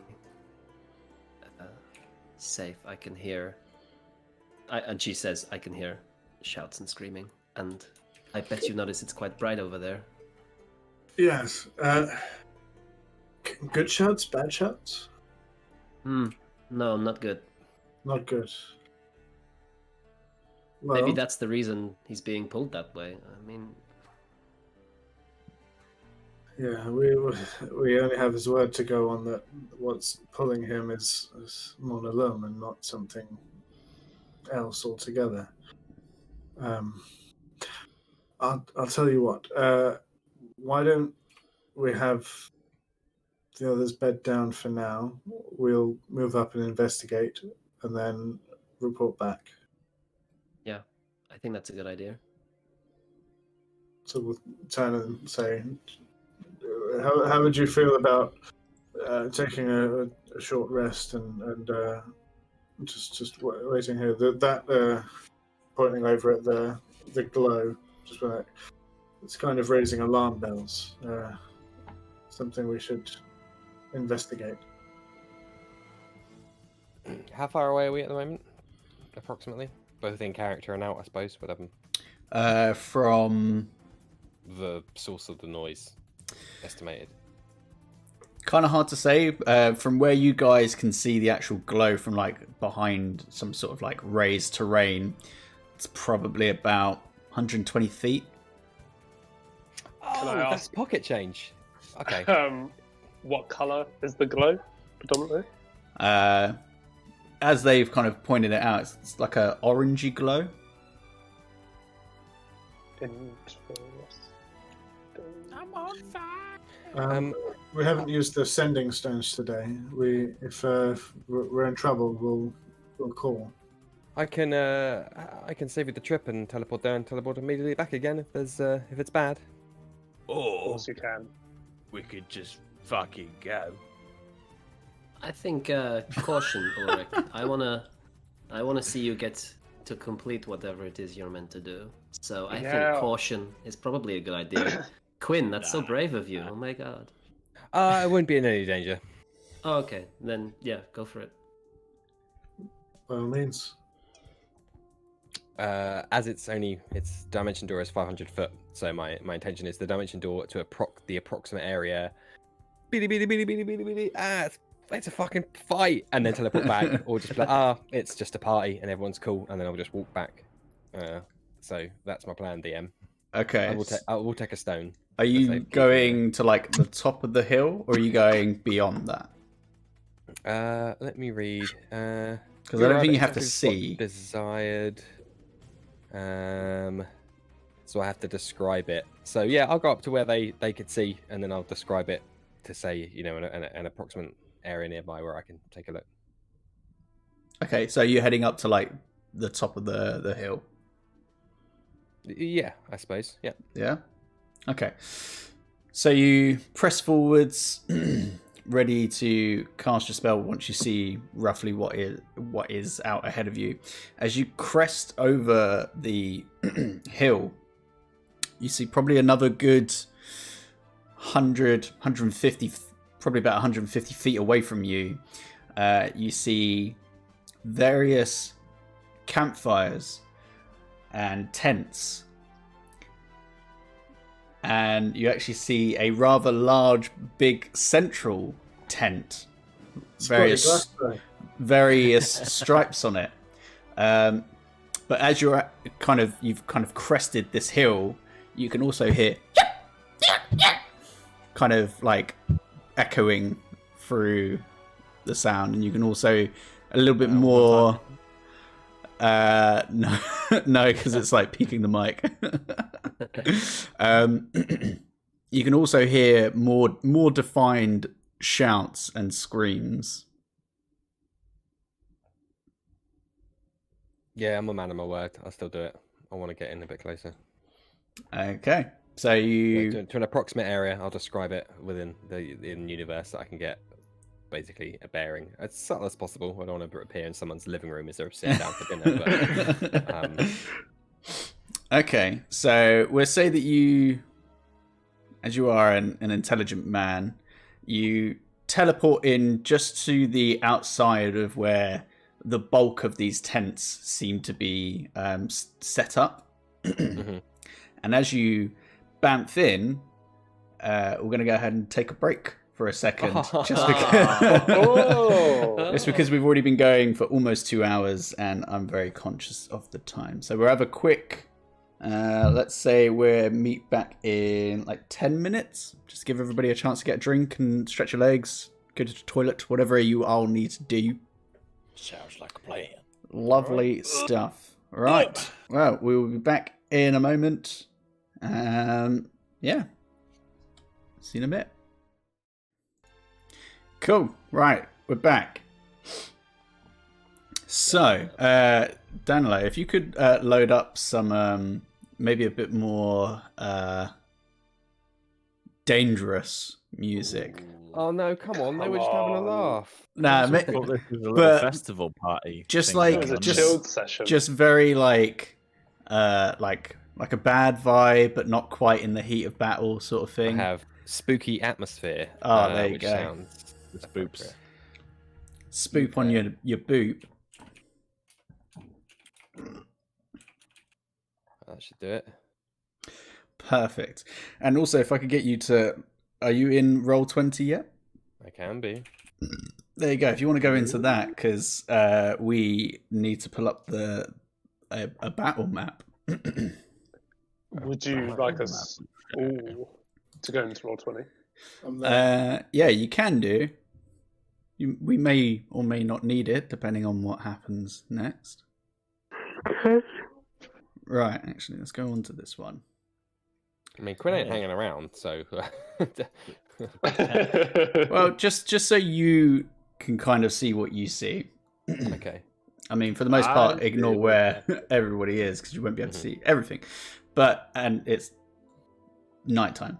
But so you bamf in towards the edge of this encampment, and you instantly are hit with the smell of burning flesh, the smell of excrement. It's not nice, and as you kind of look down, you can actually see that you're stood inside someone's exposed rib cage. Oh dear. And as you kind of step out of it, you can actually roll a perception check for me.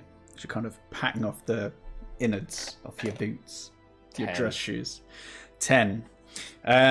Immediately around you, you can see various tents. Some have kind of gash marks in them. Some have sprays of blood.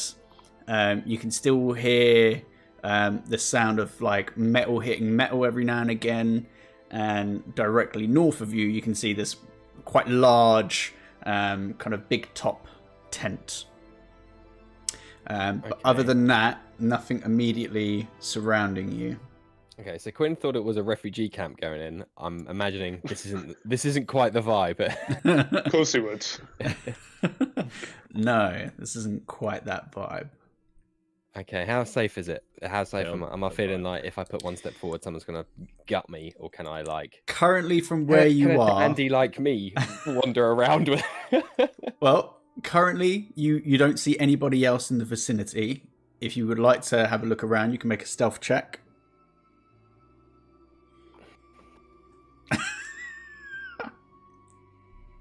Hang on, give me a second to think.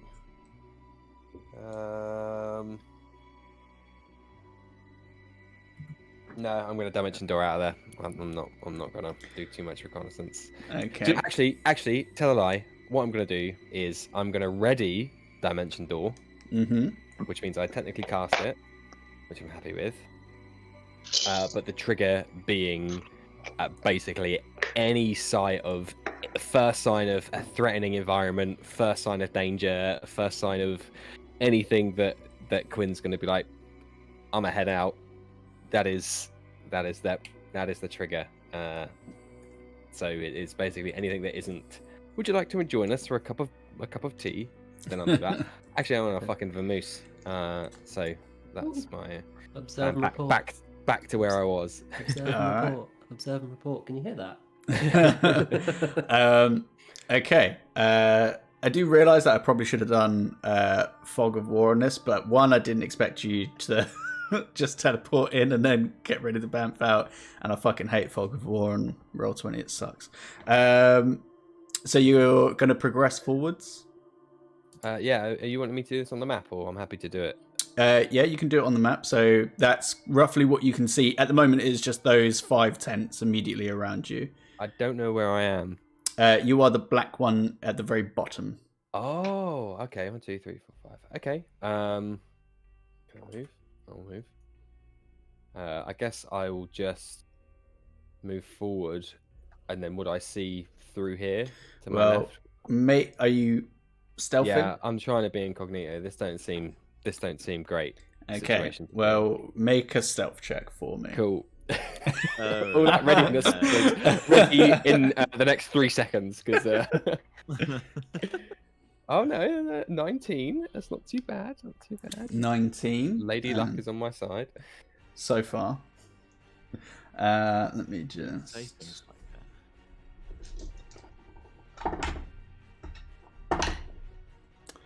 Okay, so as you start pushing forwards, just to your left, kind of lit a little bit by some nearby embers, you can see 2 large, almost like hyena-looking creatures, probably standing at about 7 foot tall, that seem to be kind of pouring away at some a person that is still alive, who seems to be crawling towards a another individual who doesn't seem to be moving at the moment. Oh man, that's sad. For reference, Quinn doesn't stealth often, so I am running through my head. What would Sabine do? WWSD, and I'm literally like trying to emulate it as best as I can. I'm like action rolling between tents and like fucking solid snaking as if that's the bit that makes you stealthy, just doing the action rather than genuinely. That is 90% of it. That is, yeah. Fake it till you make it. Okay. Alright. Okay. So would far- I mean, Dan Lowe knows what these things probably are, but would Quinn be able to take a stab at what they are? Yeah, sure. Make a history check. Okay. Lovely. Now we're talking. That'll be 24. 24. Yeah. Just based on their size, their stature, all of that sort of stuff, they do appear to be gnolls. It is weird for them to just be out this far out into the open. Like typically they stay near the kind of the base of mountains, forests, anywhere that is quite easy for them to get the jump on people. They're much more about ambushing than kind of brazenly walking up to an encampment specifically this big. So that structure is a bit odd, but these are definitely gnolls. Okay, I see what's happening here. Okay. Your face with greatness, and Okay. It's adorable. it's adorable. Okay, Stop here. it. Can I fit between this tent and the thing? Sorry, I don't want this to be the Quinn show, but I'm going to try and get as much info as I can, and then I'm going to bring it back to everybody. Sure. Make a dex check for me. It's a squeeze check. Yeah. Uh, I shit. hear they're adding Why that in didn't I take 6e. Sabine with me? I'm a fucking idiot. Jesus Christ. Oh no. That is 4 Oof. on my squeeze check. 4. Okay. As you start kind of trying to like not put too much pressure on the tent, as it does have a bit of give, but kind of holding on to the edge of this bit of the carriage, it kind of pulls away a little bit. And as you kind of trip forwards, kind of losing your balance, you do create a bit of noise. Can I get you to make another stealth check for me? My conveyor belt's getting slammed. 15. 15. FYI, guys, I'm on +1 for stealth and +1 for dex. So these are really like we're on the wire here. There's Okay. no margin for error. My +10 would have been great right now. It would have been. Yeah. So just off to your right-hand side, you do hear a couple of as there appears to be one of these that's kind of heard something, Okay. but isn't, kind of looks, kind of sniffs, and just kind of starts to just kind of browse the area and just kind of makes its way away again. Okay. Seemingly not able to see you amongst the shadows of those tents, as most of the lighting in the area is from the ground floor. So if anything, you're in quite a good area at the moment. Okay. Have I squeezed through to here then? Do you think? Mm-hmm. Okay. I want to squeeze through and then take a look out of this angle here. So like 45 degrees out of this angle here. Okay. See what I can see. Make a perception check for me. That's better. 5. 5. Other than you can see that there are a couple of people fighting just beyond this area here. You can see a few people still kind of fighting with various gnolls. You can see this guy immediately to your right, but that's about it. A few bodies here and there, some dead horses.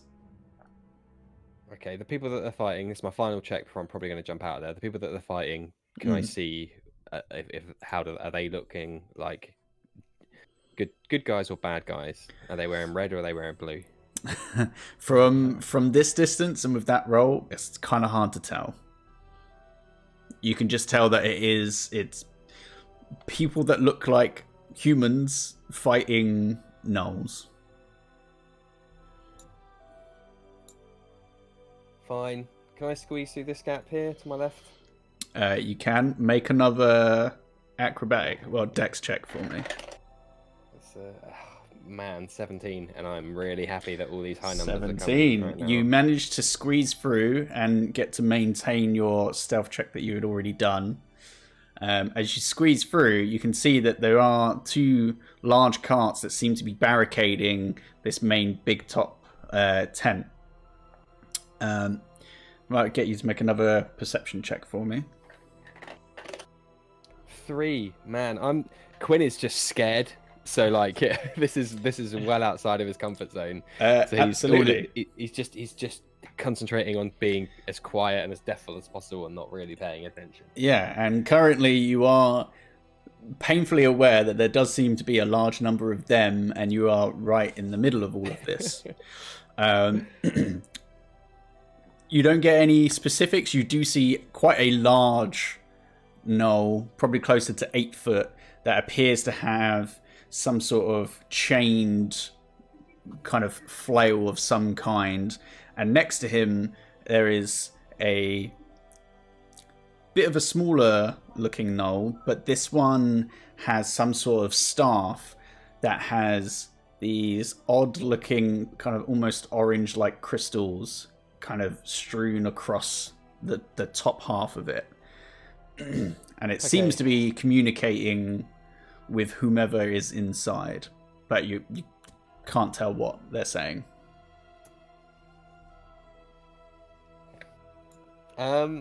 Rules lawyers out there. If I'm concentrating on a spell, you're technically concentrating on it, which means you can cast other spells which aren't concentration, which means that I could cast counter spell on the staff wielder. You could. No, I'll forget that for later. I'm gonna get out of there, pull the cord, shink, if I may, and get the heck out of Dodge and basically bounce back to where I was when I entered the camp. Yeah, perfect. So you kind of stumble backwards, kind of stepping away from them, and you feel like maybe like there was like a look in your direction, but you're not 100% certain. That could just be your nerves getting to you. But you stumble back out. Have you gone all the way back to the group, or if I'm I've probably got enough acuity to teleport back into the group rather than up on the hill. Within the distance. So I will appear back in the middle of the group. Yeah, so you guys all just see him suddenly appear through some arcane doorway and just kind of stumble backwards.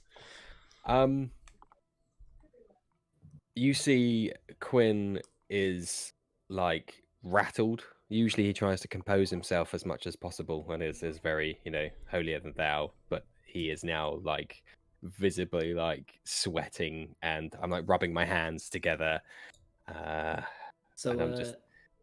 It's pretty fucked then. Yes, no, quite. It's Knowles. Anyone familiar with Knowles in this party? Because it is not friendly, to say the least. So maybe we should all just actually get down. Let's all just get down, and we'll talk on the ground and safe. Pre-recording, so pre-session 1, so session whatever that was. We've fought Knowles before, or Sabine has, and so has Ulrick, right? Yes, Ulrick and Sabine, you have fought a rather large gnoll before that seemed to be somewhat infused with this kind of almost like crystal-like substance.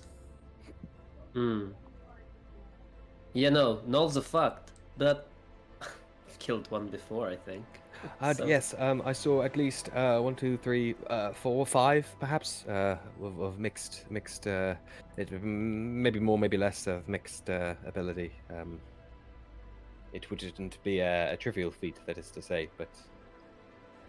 DM, would I be familiar with gnolls? Make a history check. History. That's an unnatural 20. You're familiar with them in the sense that you've heard of them, you know what they are. You've never really fought them, as up in the north it's a little bit too cold for gnolls to kind of thrive. But you have definitely heard of them, you know roughly what they're about, but you've never fought them personally. at the prospect of being like getting a chance to fight something I've never fought before, you see like Ulysses begin to like stretch and limber up.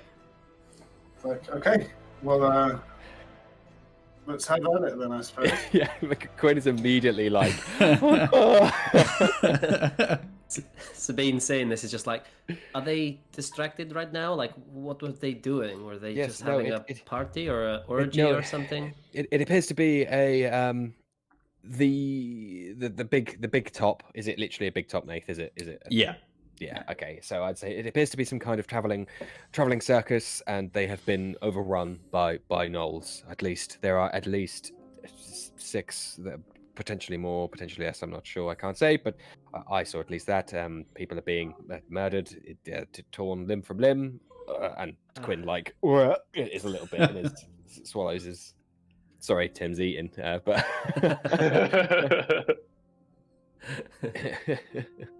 and I'll be fine. Don't worry about me. okay. Yeah, so I'm just like, there's at least 6. There's a really big guy right at the big top seems to be barricaded somehow, some way. There's a really big guy with like a hook chain that looks like it would do an awful amount of damage, and there is a shorter knoll with some kind of stave with some magical ability. I didn't wish to push my luck. Do we want to try and approach this in a tactical way? I can maybe. Do you kind of relay roughly where they're laid out as well to us? Yeah. So if from what you saw, anyway. Yeah, it came in the beginning. 2 on the left, another one on the right hand side, and the 2 right in front of the big top. So perhaps we could if we base our information on what we know, we could perhaps enter on the left hand side where we know there are 2 at least which are somewhat preoccupied with their living dinners. And again, I mean, personally, I'd like to charge in and just fuck them up, but I'll bow to the superior knowledge of the party, obviously. Well, what I'm thinking is maybe we try and pick a few off before we let them know we're there. Perhaps, if anybody else feels we could do that. That's certainly a wise decision. And you say that there are innocents being killed and mauled. Unfortunately so, yes. Then we must make haste. Shall we? Yeah. Who feels like being sneaky with me for a little bit? I dare say I would be more of a hindrance than a help in that regard.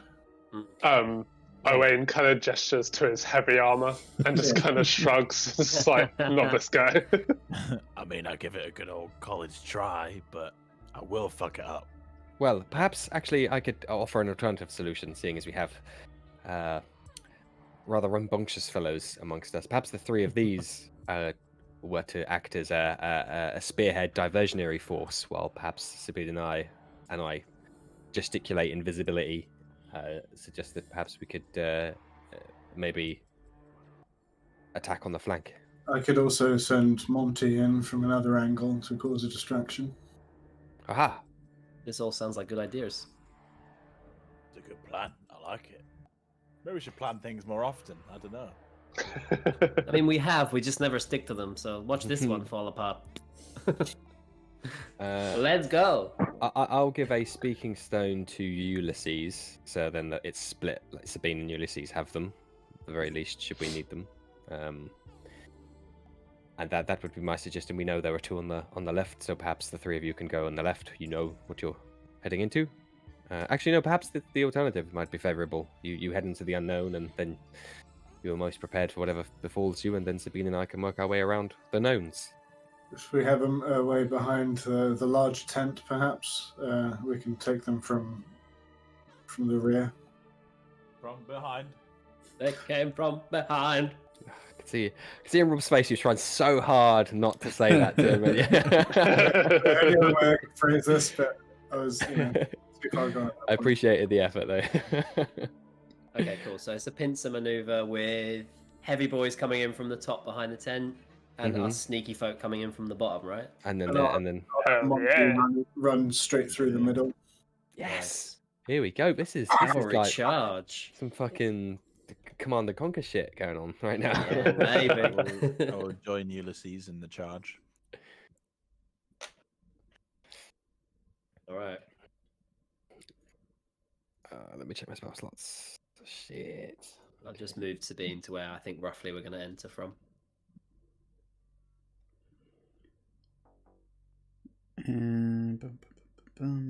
Which one's Ulysses? Ulysses is blue. This one. Am I the green boy? Yeah. Well, I mean, who made these? I thought you all made made them. Oh, right. Okay.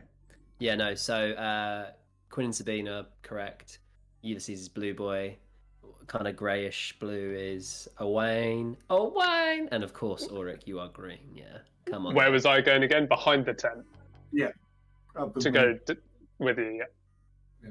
Well, there probably won't be a lot there. Join you guys. Oh, I'm also actually just thinking about it. And again, I think Owain would have described this. There seems to be a larger concentration of them where the sneaky, quiet ones are. But are we happy with that? I mean, all he knew was that there was 2 on the left. Yeah. All right, fine then. Yeah, no, carry on. That's my info. Yeah. So yeah, we'll go there. Cool. So we're probably going to cause enough of a stink that will Draw some your way. Yeah. Cool. Is there a token that I can use for Monty? Let me quickly find one for you. I'm sorry, a drink whilst we're prepping. I can telepathically communicate with him for up to a mile. So I imagine I could probably send him round.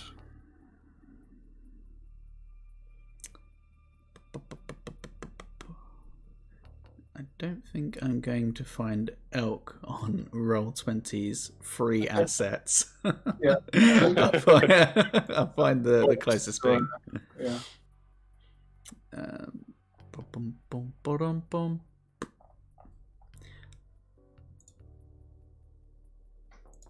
Where's this music? So You asked for spooky funky. atmosphere, so you've got spooky atmosphere.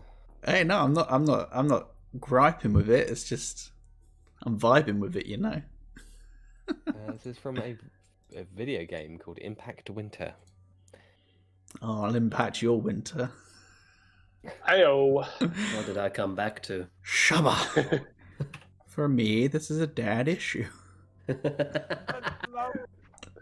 Don't. Just tempted me, Frodo. I cannot take it.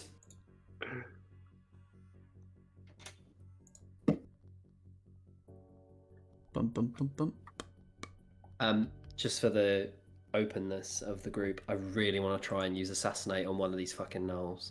Like, so hard. So, just to see if it works. Which all it requires is they need to be surprised, really. Surprise! And they haven't taken a turn in combat yet, so. Fuck it. There you go. If we sneak in well enough, it should be alright. Yeah, baby. Let me just put that as controlled by. But Just there you go. Should be able Quickly, to control Daddy that. DM. Hello. By the sheer nature of Assassinate working, which is you have advantage on attack rolls against a creature that hasn't taken a turn in combat, Yeah. I would then get sneak attack because of having advantage, right? Yeah. Cool. Sweet. And then if you hit, it's a crit. Let's do it. Okie dokie. Right, so you got you 3 up at the top there. We've got you 2 down there, and then we've got Monty coming in from the right hand side.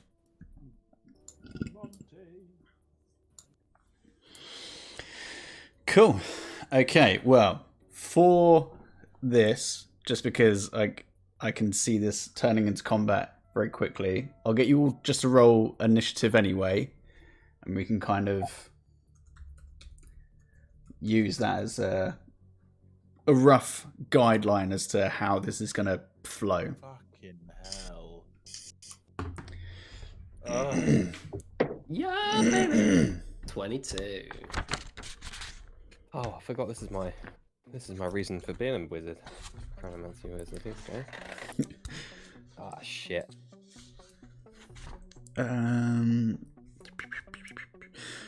Cool. So 25 to 20. 22, baby. I've got 22. a dirty 20.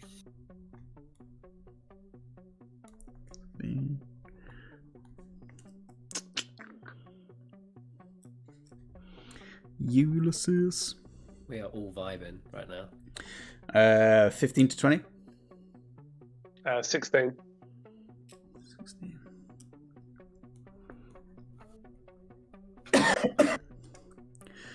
What's your dex modifier? +1. +1. Doing the pop world Macarena, like. You like?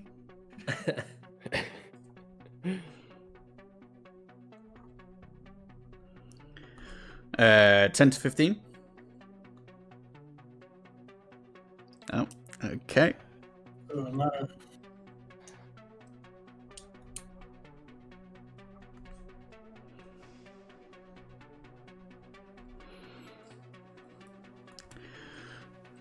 Okay, so what did you two get?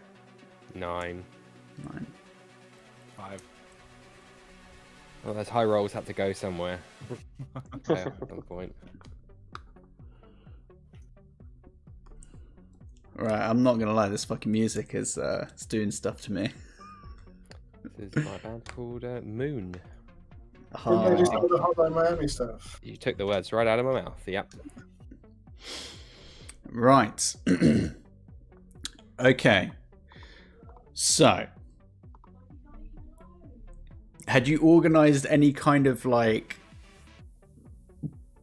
don't do this until this happens, or are you all just moving in? Because I would say that regardless, Sabine and Quinn would get in there first, and it would take some time for you guys to have gone round and gone back in. So we can start there, and then everything else can kind of roll in after. The heavy boys coming in by the tent, are they?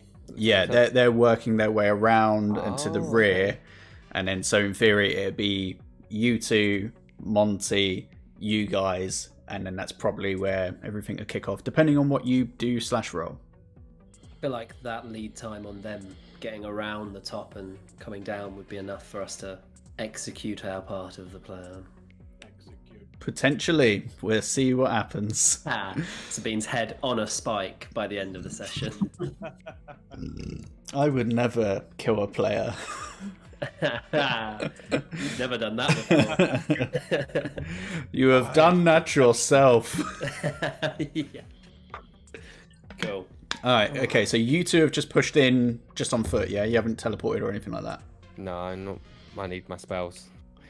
Okay, so we'll start with you guys. So you guys have slowly made your way in. As you guys, Ulrick, Ulysses and Owen, you've kind of split off to the left-hand side, swung wide to kind of reach towards the rear end, and Monty is kind of trotted away off to the right-hand side.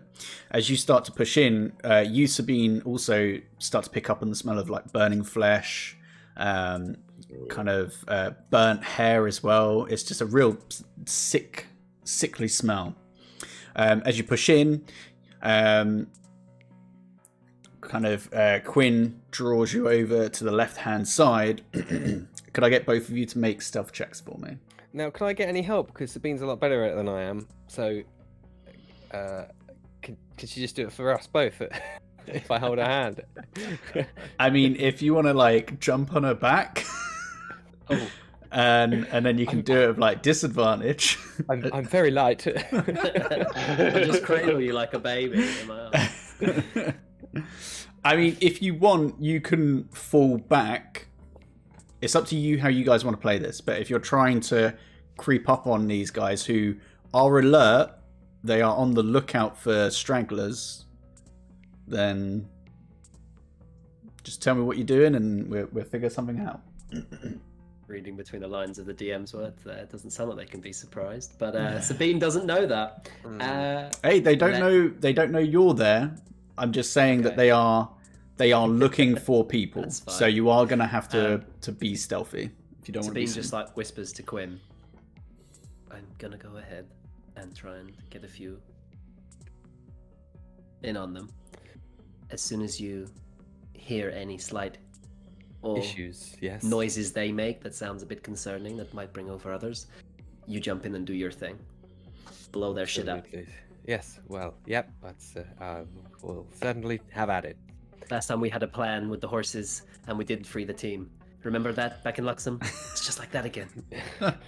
Ah, yes. That was a shit show. I'll see you on the other side. And then, yeah, Sabine's going to stealth up. Cool. So roll stealth for me. Yes, ma'am. God. That's a 22 on stealth. 22. Oh shit! Quinn wants to do something just as you start to turn away. We're gonna hit some heavy RP here, boys. Put your seatbelts on. So, just as you reminded him of when we were fighting together back at Luxem, and Quinn's like really on the back foot right now. He's super scared, super like feeling alone. You're about to leave him again alone. You're just like super confident, just like about to, as you turn to move, he grabs you by your arm and then just gives you a little kiss on the cheek. Oh! He's gone. He's very unsettled right now. This is Consent, please. Sabine just looks dead ahead of her, and it's like if you could see her head on, it would just be like beach balling, you know, control delete. She's she doesn't know what to do with that information or that action, but she just pulls away, looks at you, and goes, "Okay," but it's not like pushing you away. It's like a kind of okay, like I get you, right? Yes. No. See you on the other side. Yes. Of course. She's got a weird spring in her step, and she's gonna stealth ahead. Cool. Hot. Hey, Very Dunlop. hot. Yeah. Dunlop, man to man. Quinn. Chopped up. Quinn, how far back are you staying? 1/8. If here is too far forward already, then Well, it's just going to move you however far back to the side, just so we know for our own mental, you're about that many spaces backwards. oh yeah, put me wherever you want, whatever makes sense. Before, like, I mean, I'd like to think I could have got up behind this tent, but if not, I can go back to wherever you need me to be. If you want to be behind the tent, it'd be rolling stealth for you as well. Yeah, no, I ain't doing that. Alright. That's just gonna fuck up Quinn's Sabine's thing. Okay. Well, we'll say that you're about 30 feet back, because the perception isn't terrible. Cool. That's fine, and I'm in the long grass. Okay, so we'll just say 10, 15, 20, 25, 30. So just so we know that you're there, but back, sort of thing. Good. Yep, fine, cool. Okay, so you, Sabine, creep up, Yes. and seemingly there is no reaction to your approach. And as you kind of peer around the left-hand side of that tent, you can see them just like slowly like sticking a blade into the lower half of this person's legs, who's kind of holding on to a partner of some description. Ooh, gross. Could she possibly take the right instead? So like come up here and You can swing around that side, yeah. Yeah. Mhm. And I'm guessing that guy's got his back to Sabine. Is he the one who's sinking the blade into these poor folk? Yes, yeah. Sweet. Kind of stretching a little bit. And she's just gonna Shitty bitch. Shank city bitch. She's gonna run up. Well, not run up. Pace up behind it, and as soon as actually, no, she's not going to pace up behind it. She's going to take her first shot from there on that one. Okay. And then she's going to go in and get up close and personal and just keep firing into it. Kind of a bit brazen, but this has incensed her seeing that. Okay, so make your first attack roll. with advantage. Yeah, babe. Okay, that is a 16 plus 8, 24. That most definitely hits. And that will be sneak plus crit, right? Yeah. Because of assassinate, because of... Nice. So Use damage. the power of love to do more damage. So damage die, and then however many dice you have for sneak attack, double that, then add your modifier. Okay, so damage die is... Fucking rogues. Fuck yeah, right. I've got stealth music as well. Okay, so that's 8 on the damage die initially. Okay. I'll do the sneak dice now. Mm-hmm. Oh, nice. Okay, that's 11 Okay. on the sneak. So And that's all 19, double that. maths. 38. 38 plus your weapon modifier. So that's 40 on the 40. assassinate on that one. So as they're like kind of stabbing away into this poor individual's legs, it's just like it's just like as the bolt just like sinks into its throat, and it's just and just like collapses forwards onto the man's legs. But the one standing next to it is like She's gonna just bolt at that one, like just straight on, just run at it. Like, I think I've made the reference before in Inglourious Bastards, where the guy's got the little hand pistol thing, and he runs at the at one of the Nazi guys. Yeah, champagne, yeah, bang. She's just gonna bolt straight at that one and just be firing, just a shit ton at it. So I think I've still got another attack, and with crossbow expert, I'll have another attack on that. yeah. Cool. These will just be straight rolls now. Yeah, that's cool. That is, again, 16 plus 8, so 24 to hit. That hits. I'll roll the second one now to see if the third attack, see if that hits. Mm-hmm. It's fucking kidding me. It's another 16 plus 8, Nice. so it's 24 again. Both hit. Okay, so it'll just be 1d6 plus 2, then a d6. Is it? Yeah, because you don't get your weapon modifier on your bonus attack. Okay, so that's 8 on the first one. Points of damage. Cool. And then another 6. Oh, so it's just a 6, so it won't be plus the 2. So that's just 6 on the third hit. Points of damage. Damage. That's a lot of damage. And then, DM, Mm-hmm. can I use, and depending on what you say works, I'll do it. Can I use my action surge, but use the action to try and hush its mouth? Just like kind of like put my hand over its mouth. I mean, It's quite tall, isn't it? So you could. It would essentially be a grapple. Okay. Yeah. Can I give it a go? Yeah. And that'll be me burning action surge as well, which is probably dumb, but I like this sneaky shit. Yeah, no, Okay. this is good. What would you like me to do for grapple? Is it a particular As check? a strength check. I think specifically. Let me just double check. I mean, if you want it to be a dex check, then that's No. no, that's fine.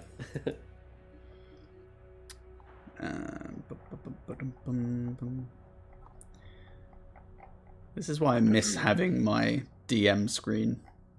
Just all there. You could erect it in front of you if you wanted. Then I have can't it. see like half my screens. Oh yeah, don't do that then.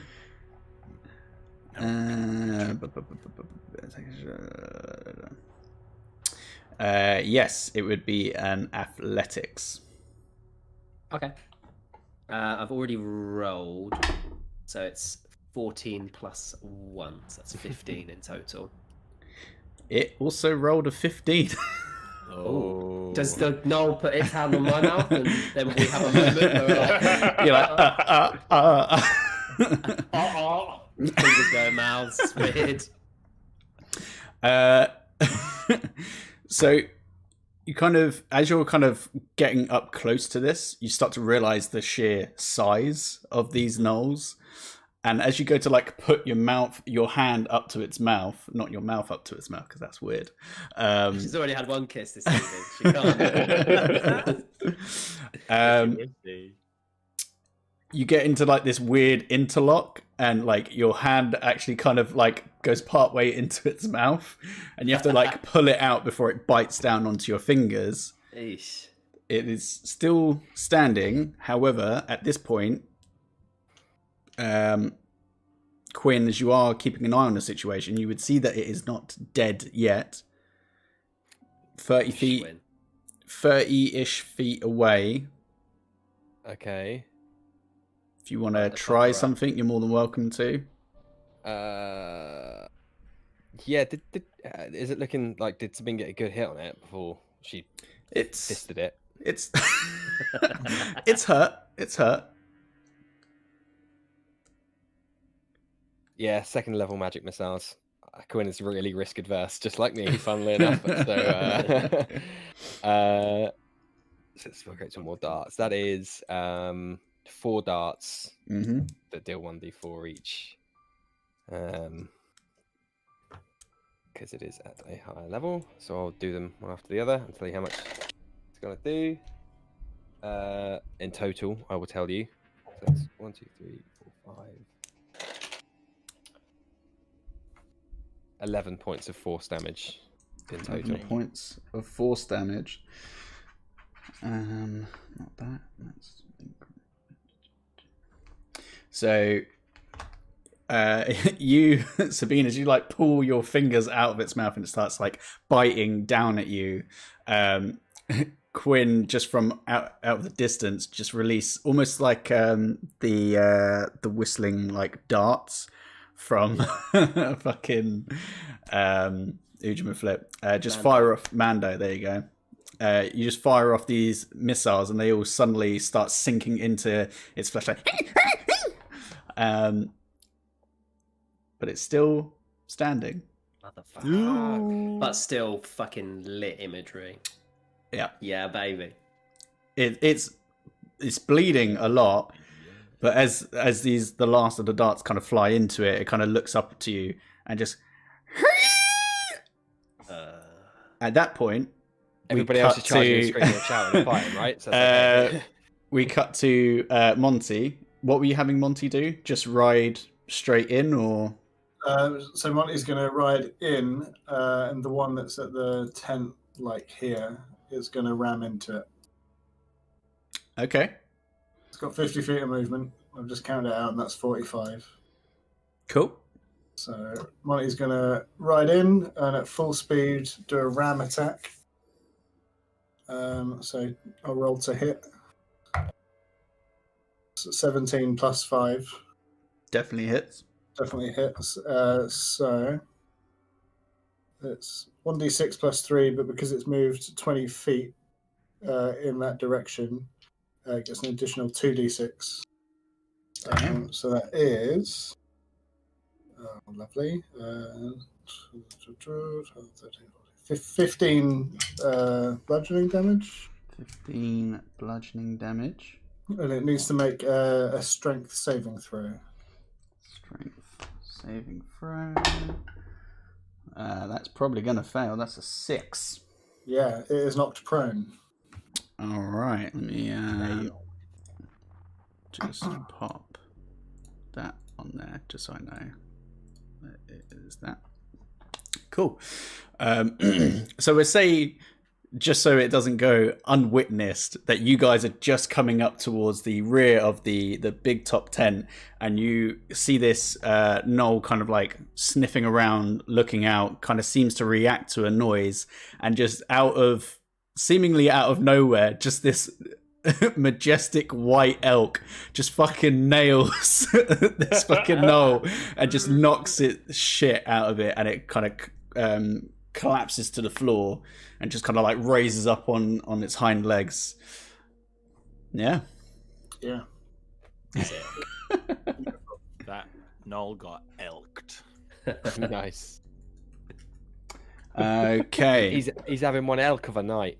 Is that too much of a stretch? Come on. Hey, when Sorry. did you multiclass to a bard?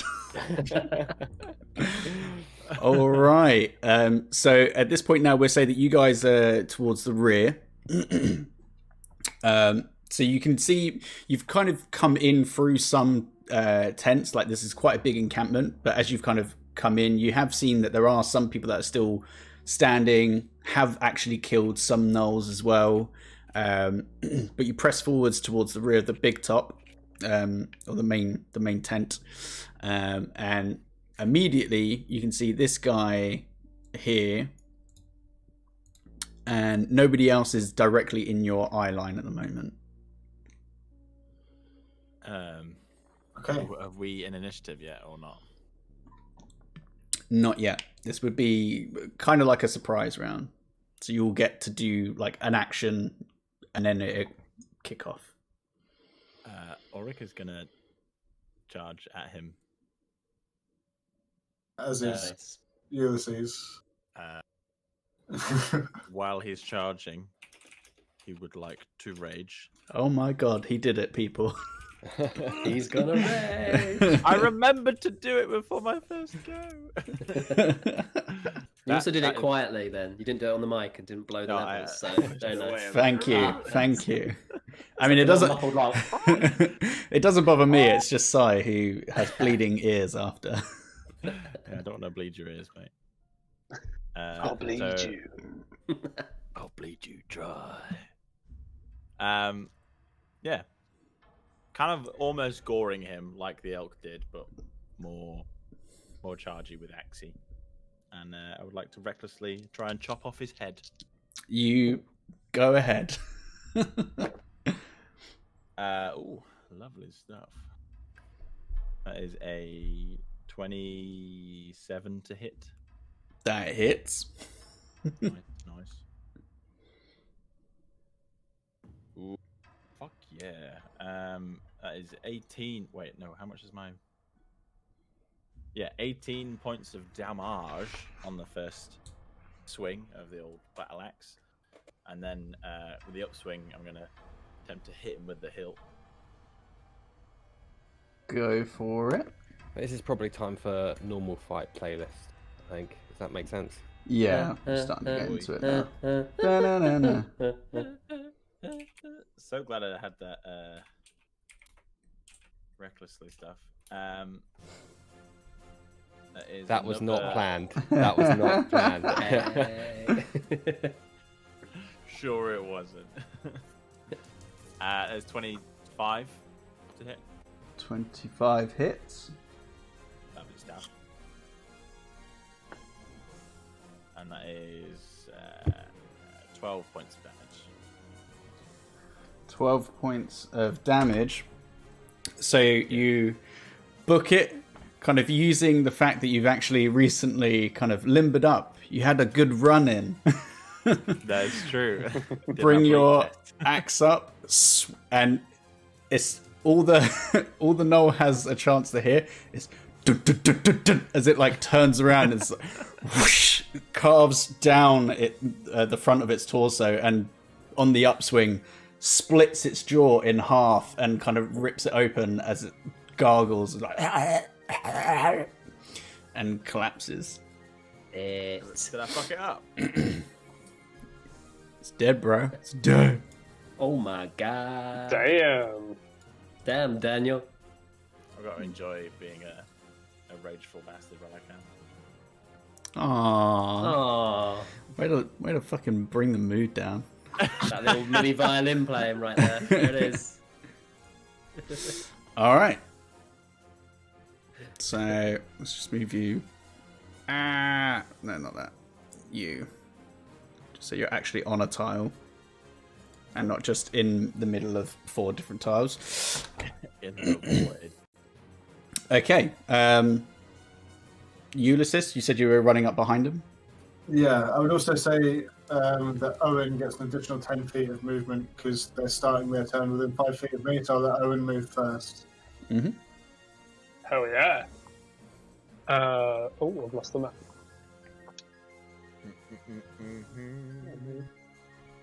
So additional 10 feet. So 5, 10, 15, 22, 25, 30, 35. Is this the elk boy? Oh, there we go. Yeah, that's the elk. Yeah? Yeah. Oh, man.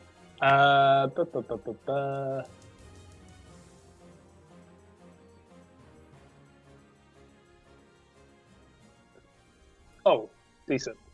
Yeah, that one. That knoll that the elk attacked. Mm-hmm. I want to cast Chill Touch on it. Range spell my attack? God. Range spell, and if I perform Guided Strike, so I can add a +10 bonus to whatever I roll. What's the distance on Chill Touch? 120. Nice. Oh, it'd be disadvantage because the elk knocked it prone, but you still got +10, so you should be okay. Yeah. Okay. Cool. 2 15s. Nice. So that's 25 to hit, Rah. Yeah, that definitely hits. and 2d8. I don't think there's been a roll under 20 so far. Nice. true, we Actually, haven't- technically, that was 28 altogether.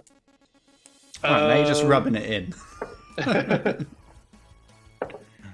11 damage. 11. Necrotic, if that makes any difference. It does not, but thank you for checking. It's all right. Seeing as I don't have any tick boxes by... No, never mind. Ooh, mysterious. It's all right. What does it all And mean? I would like to... Rage? You can't do that, mate. No, sorry, I thought I... Not your bag, baby. Attack action. Oh no, it's only weapon attack. Yeah, I'll just do that, and then I'll try and stand menacingly. You know, the traitor stormtrooper in episode 7. Oh, yeah, I just kind of baby. stand there and like present myself with my warhammer. Traitor. Cool. Just The reference I can get behind. double checking TRA1T0R. something. What a guy. Ulysses? Yeah, so I've got 40 feet of movement, so 5, 10, 15, 20, 25, 30. Get in there, boys. Move up here. There's not much I can do from a distance, frustratingly. Actually, that's not true. I'm going to shoot a guiding bolt. 120 feet. Do I have line of sight on this fella? On... The big guy?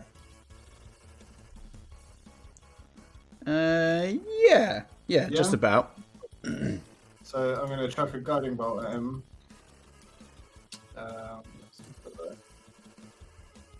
I'm going to cast it at first level.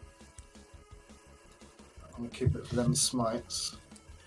That would be 15 plus 8.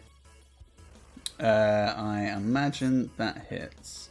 Let me just Cool. double check. So it's 23. So Yeah, that hits. excellent. So that is 11, 12, 13, 15, 15, 16, 17, 20, 21 radiant damage. Nice. And the next attack against him has advantage. Nice. Hot. You say 21, sorry. Yeah, 21. 21. It rolled very well on my d6s. Nice. Yeah, baby. All right. Okay. So you kind of fire off this kind of energy of radiance, and it fires and it hits into the side of this kind of quite large, imposing beast, kind of rippling muscles all over its kind of slightly fur-covered body, and it smacks into the side of its arm. It's like...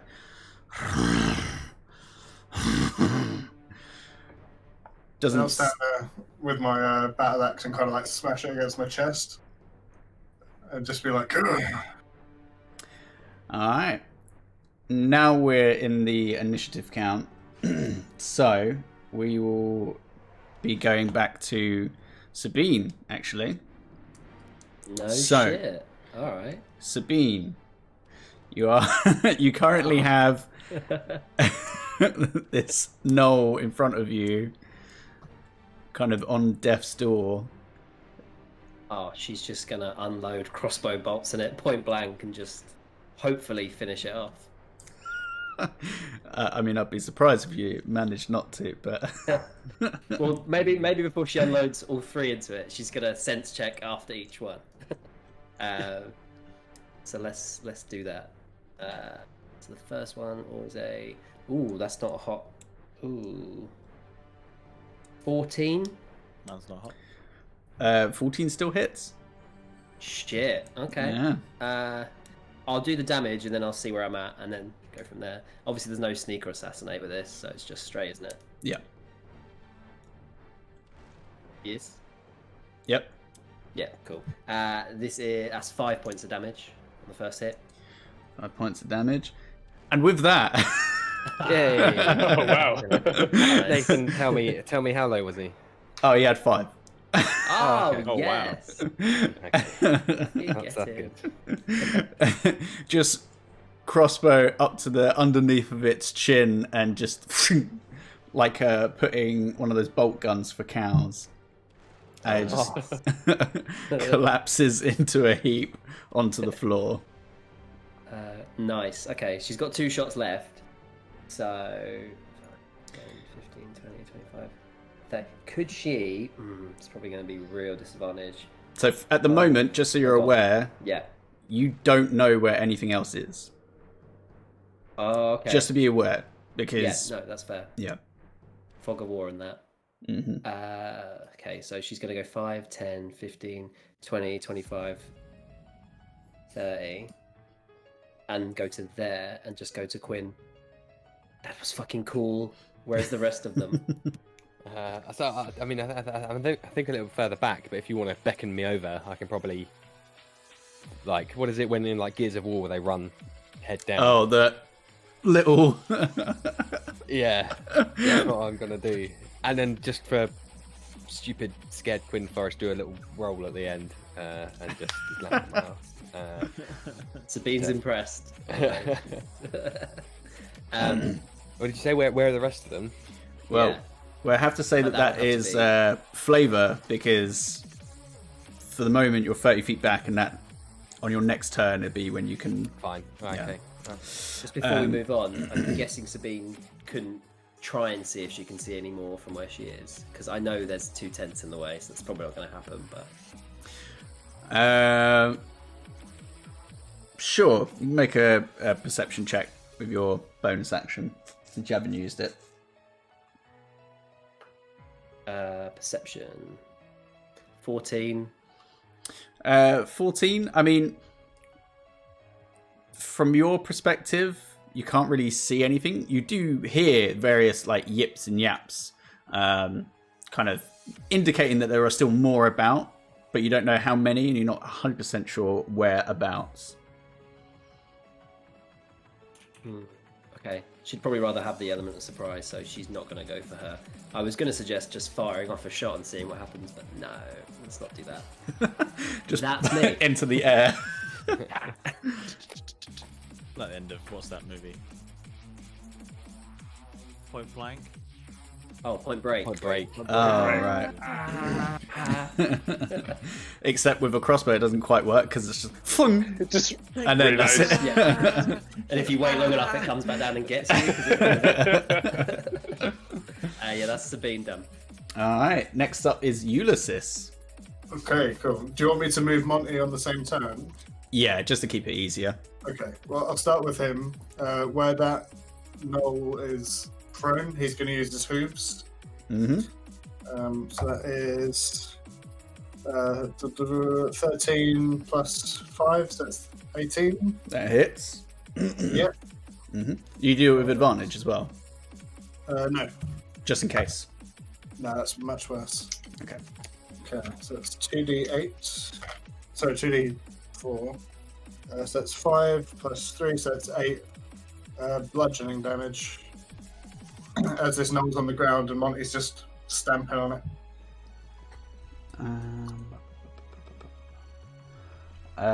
Yeah. With that, that'll actually do it after the blow from Owen. Sick. Good job, Monty. As it brings its hooves up, the gnoll on the floor, and the hooves just crush its face inwards as it just kind of like does a little bit of a trampling motion and just kind of not brushes its hooves off on the grass. Cool. Alright, it's still got movement, and I don't know what else an elk can do, but 15, 20, 25, 30, 35. I'm going to have him charge at the other guy. Up here. So he's going to do a similar charge attack. So let's see. does it have 2 attacks? Well, the charge is if it moves 20 feet straight towards target. Actually, no, it doesn't. It doesn't. Never mind. He's going to turn and look at him, but he's not going to do anything. He's going to wait. It's going to do like that like Toro. Yeah, like scraping it to getting ready to charge. But what I'm going to do is charge my full 40 feet of movement at this fella. And I'm going to unleash my first attack. Do it. Do it. With advantage, because I got imparted him. And that's a natural 20. Oh, fucking yes. hell. Here we go again. So, let's pump fucking everything into it. Let's do a second level Divine Smite. Oh, Divine Smite. And a Blinding Smite on top of it. For shits and giggles. Because this guy's massive, and I'm scared of him. Do you know what? This guy. Slide that dial up to 11. No, don't hold back.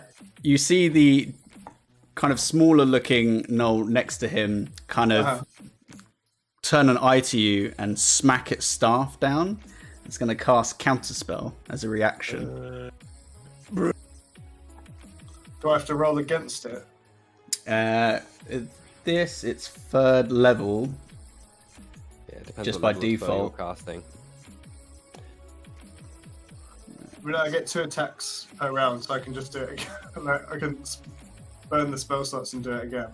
Yeah. Yeah. So, Just keep it. regular smites don't count as spells. He said, Okay, yeah. so the regular smite still go through, it's just the blinding smite won't. Yeah. Cool, that's fine. So it's 9 on the actual attack. And then how many for... So it's 3d8 for the other one. For the Divine Smite. So that's 7, 10, 13. So 9 times 2 is 18. Mm-hmm. 13 times 2 is 26. So whatever that is.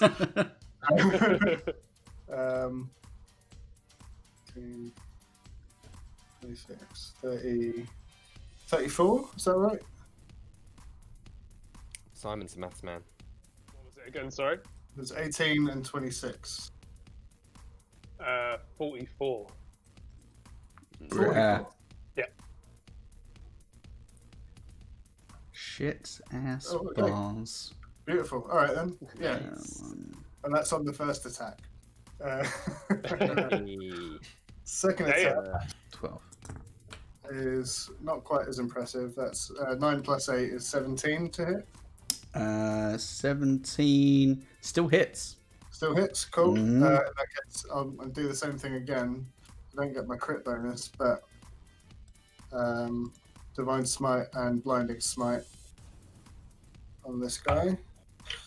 So that is 6. Oh, hang on, it was more than that because it's plus. I didn't add my. It's plus 4, so another 4. For the previous one. Yeah. Yep. So first the slash is 10, and then the 3d8 for the second level blind smite is 7, 11, 12, 13. So 13, and then blinding smite is another 3d8. Yeah, that should be Kate. So it's 10. So, how awful that is. 10, 13, so it's 23.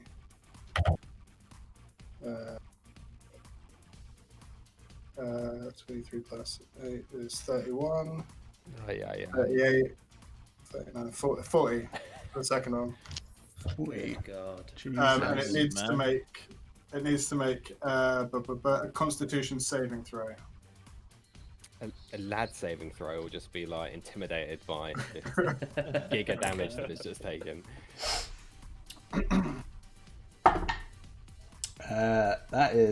That's a natural 6. So I don't think that does it. It's now blinded. Oh yeah, baby. Shit ass Blinded by dick the light. balls. Let's do. For up to a minute. It just got smacked down. So yeah, you see Ulysses like having like pounded his chest, like just run in and just cleave into it, just a number of times. And with the second one, you see this bright flash of energy as it kind of like connects. Yeah, it's cool. Son of a bitch, fucking paladins! I hate them so much. I mean, I burnt a lot of spell slots on that, but I feel like this guy's a massive threat, so it's worth it. Yeah. Let's just like that. Yeah. Lay into him. All Don't right. apologize for laying into him. How much was that? It was like 80 something. 88 altogether, or maybe 84? Good lord. 84 because it was like 44 and then 40. No. Yeah. 84 damage in 1 round. All right. Shit the bed. Well, that is. Okay. I mean, he's going to be pissed at me, so I'm in trouble now. Yeah. He doesn't. Does he get to repeat the save at the end of his turns, or is it just? Yeah. Okay. Right. Okay. Well, next up. Save DC 16. Just so you know. Yeah.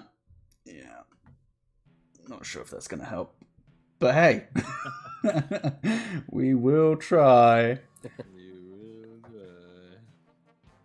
Okay. Well, next up is the gentleman with the staff's turn.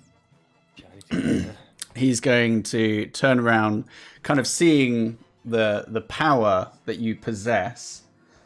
He is going to attempt. Just double check.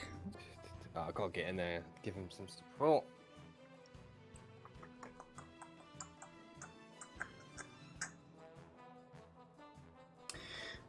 Yes, I'm just double checking what the save is on this one again. Okay, I know that this may not work, but you see him kind of bend his staff towards you, and you see some of the crystals start to light up around the staff. I need you to make a wisdom saving throw for me. Okay. So it's 16. Oh, you fucking son of a bitch. Beat it by like 1. Nice. Whoa. You see... I've got, +9 on my wisdom saves. Shit. Yeah, didn't roll great, but...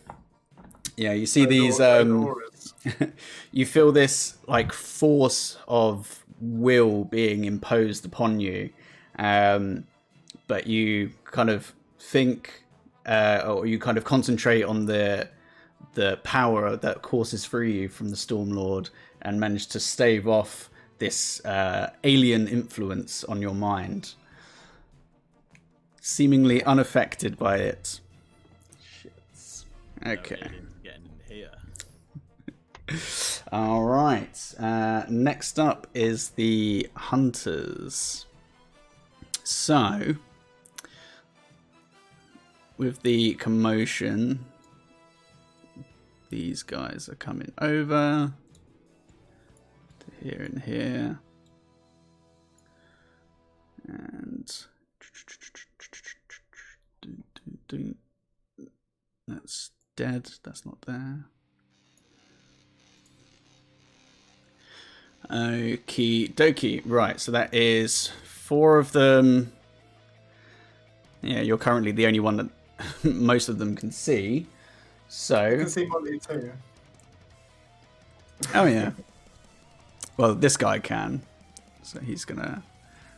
Okay, rotate there. That to him. So that's going to be 2 on you, 2 on Monty. Okay. He's going down this round, there's no question. Oh. Oh no! I'll summon him again tomorrow. I wouldn't be too sure about that. You will try. So first one against you is 18. Just hits. Just hits. Let's see if the second one does. No, that one will just miss with a 17. So first one. 17 is my AC. Oh, okay. Oh, Okay. 18. Yeah. So that is. That is 5 points of piercing damage. Okay. And 4 points of piercing damage. And your speed is reduced by 10. Okay. That's fine. And the second lot against you. That is 21. Gotta do it. Okay, at least they're rolling well. And that is 22. And that is going to be, again, it's a little bit better. That's 8 points of piercing damage. It's a little bit worse. And then 3 points of piercing damage, and your speed is reduced by another 10 feet on your next turn. That's fine. Okay. Anywhere. As they just kind of let off a load of volleys, kind of seemingly needing to protect the 2 that you're engaged with. And then the 2 against Monty. It's a natural 20. And, Turns out you're right. Wouldn't be so sure, he says. And a 9, so the other one misses, but that is 14 points of piercing damage. That kills him. Oh, Oh man! so the first one kind of Rip lets Monty. loose, and it kind of hits him, but it's almost like it's pushing through like some force as it kind of like dissipates as the arrow kind of flies through, and I think it like returns to its plane. Yeah, it's a celestial manifestation, so yeah, that'll be... Okay. Got the image of that meme where the guy's giving the peace sign and just disappearing. Just like, psh. I imagine there's like a bit of a crackle as he dissipates. Yeah, celestial juice. That crackle and pop. 5, 10, 1 more. Okay, and then that one is going to fire at you as well, since Monty has disappeared. That's not going to hit. That is a 15. No, I won't do it. And then 15 again. Exact same roll. As these ones kind of just like ping off of the back of your armor plate, and you just kind of like turn around and just not phased by it. Don't care, bro. Okay. You've got a punch in me already, and I'm just there like... So that is those 4. These ones are going to push up, so that is 5, 10, 15, 20, 25, 30. Can't get a shot on you. 5, 10, 15, 20, 25, 30. Can't get a shot on you. Okay. Next up is Owain. Oh, Here he is. It's his time to shine. Yeah, we're considering this was the guy who was kind of eyeballing when he was like presenting himself. I don't think I can reach him. Oh, actually.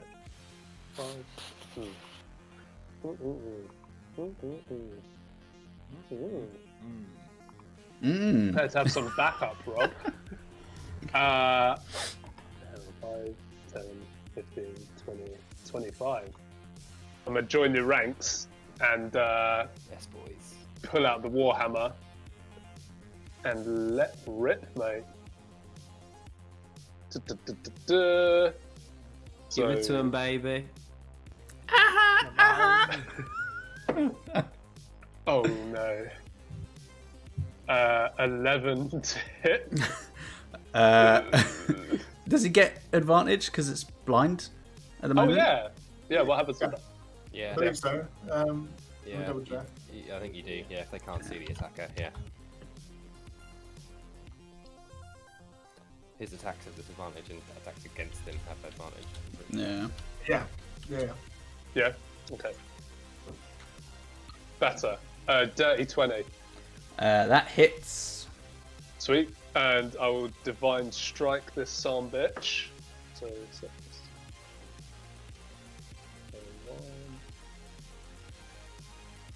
10 altogether.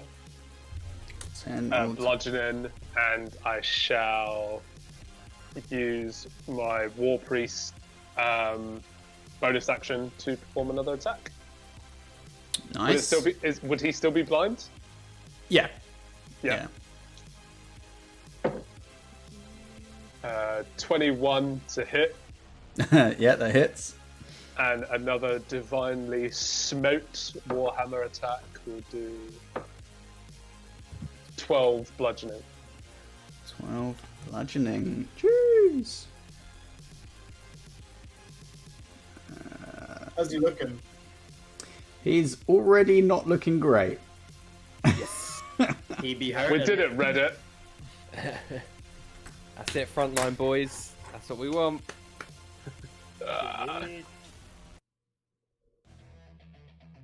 Oh, look at this. Oh, what a banger. Couldn't have timed it. I do have a really epic image in my head now of the two Ulysses and Owain at the front with this guy, and it's just like it's like some anime, like ting, ting, ting, ting, ting, just like blades flying everywhere. Just with various like divine lights kind of being blasted into their swords, the weapons. But from Ulrich's POV, he looks over and it's like we haven't moved because we're just going so fast. Oh, no, Or- little kid. because he's just not paying enough attention. It's just like, oh yeah, nothing's happening. Could also be something to do with it. Yeah. From his peripherals. All right, well, Eyes are ruined, man. next up is the creature that is engaged with you guys. So whilst it's got this like milky white look over its pupils, it just kind of like snarls and just brings the flail overhead and like swings out. It only knows where Ulysses is because Owain arrived after it is blinded. So it's going to swing out to you, but with disadvantage, which is not great. So first one.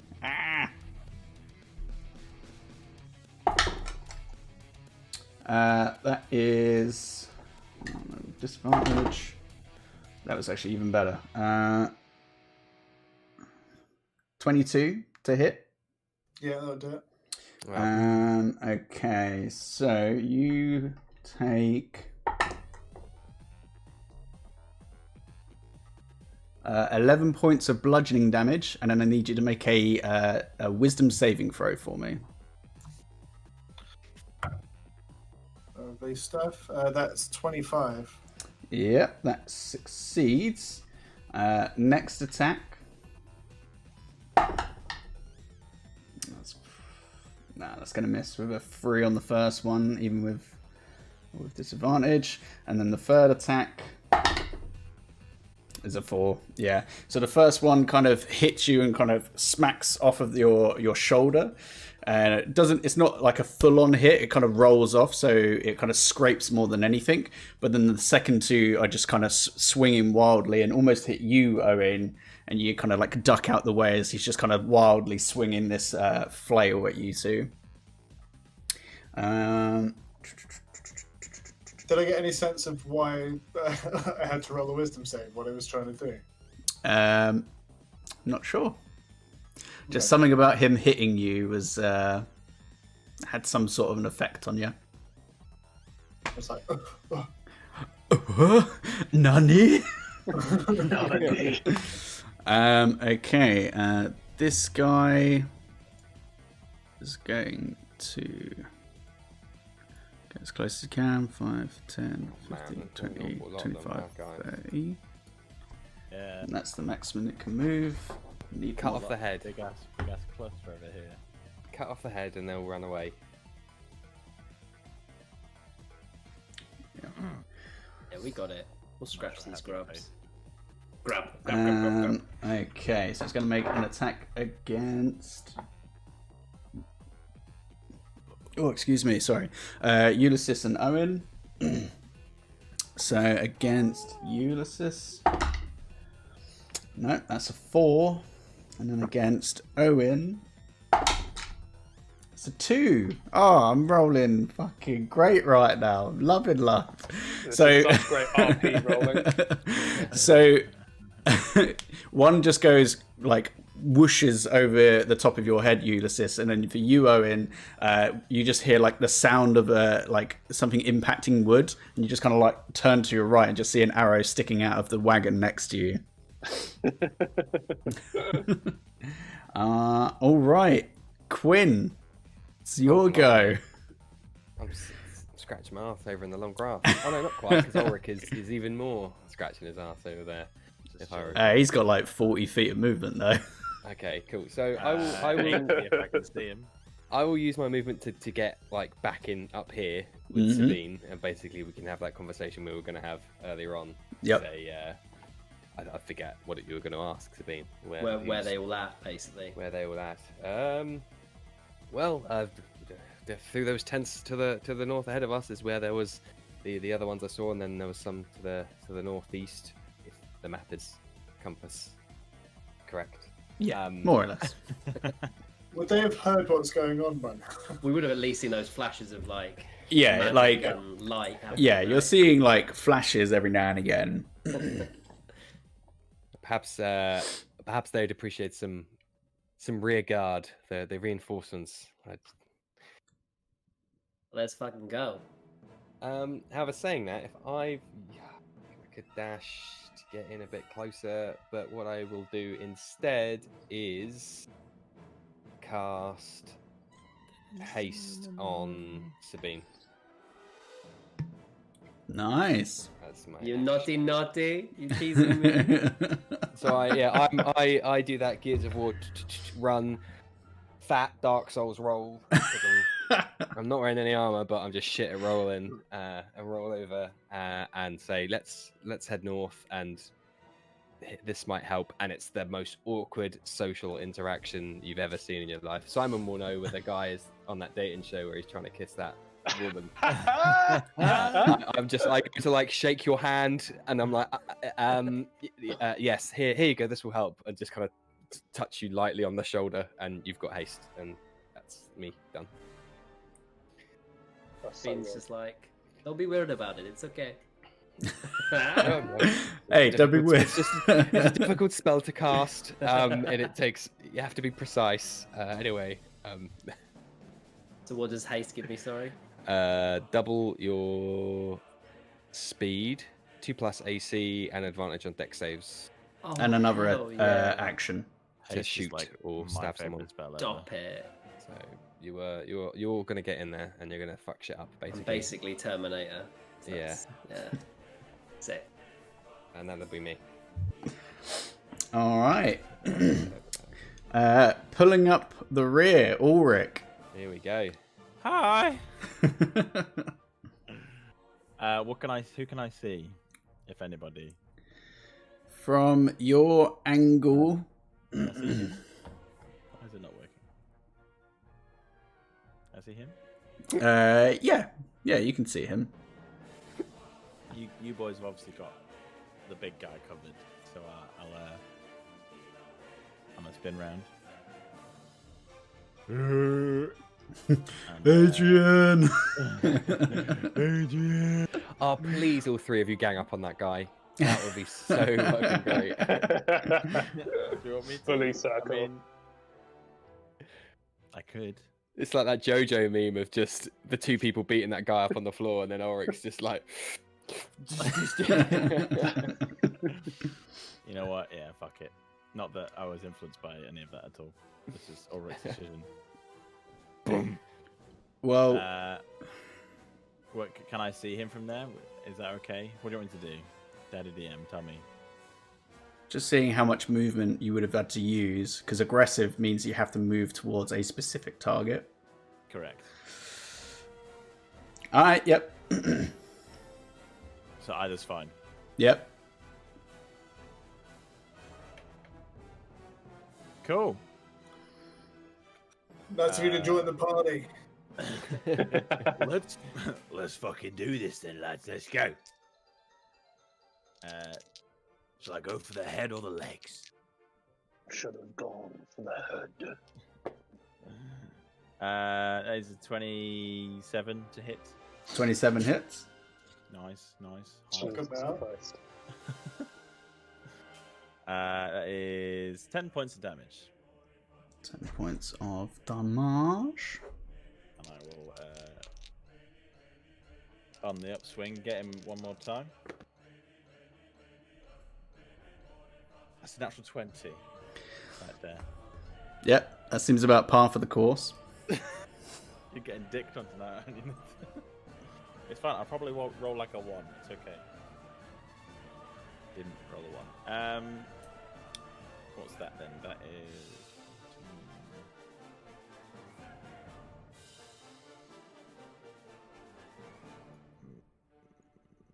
That's 22 points of damage. Nice. Yeah. That's me. I'm a one-trick pony. That's what I do. Hit things. Go away. All right. So as you are running towards the knoll in front of you, seeing the rather large or larger knoll to your right, you kind of skid in the dirt and turn and start pelting it towards the bigger one, and almost like jump, lunge, swinging your axe at him, almost like joining a dog pile. He's looking hurt. He's looking hurt. I need to roll for his blindness. With a natural 18, so he's no longer blind. However long that will make a difference for. All right, back to the top of initiative. Sabine. I've been running so many different scenarios, and I don't know which way to go. Sabine's seen all like the lights popping and things kicking off that way, right? Mm-hmm. Like towards the center of the map. Yep. She doesn't necessarily know there's any to the right, so she's going to go ahead and go 5, 10, 15, 20, 25, 30 to here. When she gets halfway through her movement because of haste, can she see anything? And will that cost me an action to check?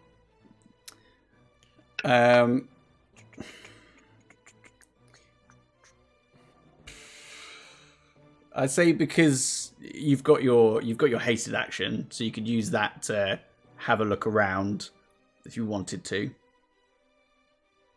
Would she get penalised trying to squeeze through any tents or anything like that? Because you've got haste, I'd say no. Like previously, that was specifically because Quinn was trying to move stealthily in between tight spaces. I'm assuming you're not. Bless you, mate. Bless you. Sorry. Lord. Okay. Okay, she's instead going to do this. 5, 10, 15, 20. Should be right up next to this one. and she's going to go for a shot on the big boy in the middle, just because she sees everybody else piling in. She's excited. Yep. So yeah, going to go for a shot on that one in the middle there. A certain meme with a woman on a couch and 5 people behind comes to mind. I don't know that one. Could you explain it in a little bit more detail? It's also not going to help that I'm going to say that was a natural 20 on the roll. Oh, Yeah. So that's Do you want to see it's the yeet dice? So I don't know if you can even see the words on that, but it says yeet. so that's with couch right now. Sneak. with sneak as well. Yeah. Okay. Right. Let me This was roll. fucked. So that's a 3 + 2 just on the straight damage. So Mhm. 5. Then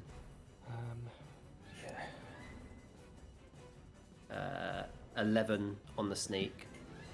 So that's 15. Double to 30. I'll take your word for it, Yeah. because how do you want to do this? Sabine just wants to, and that haste has just made her feel like she has just something's in her. So she's like, gotta go fast, and just literally slides onto her one like knee and just like side on crossbow, really just flippant, and just curved shot. We're gonna keep going to that Okay. word reference 100%. And yeah, she just wants to pop it in the back of the head and is hoping that it just kind of, you know, like that Uruk-hai that gets hit at the beginning of the Battle of Helm's Deep is like, and Yeah.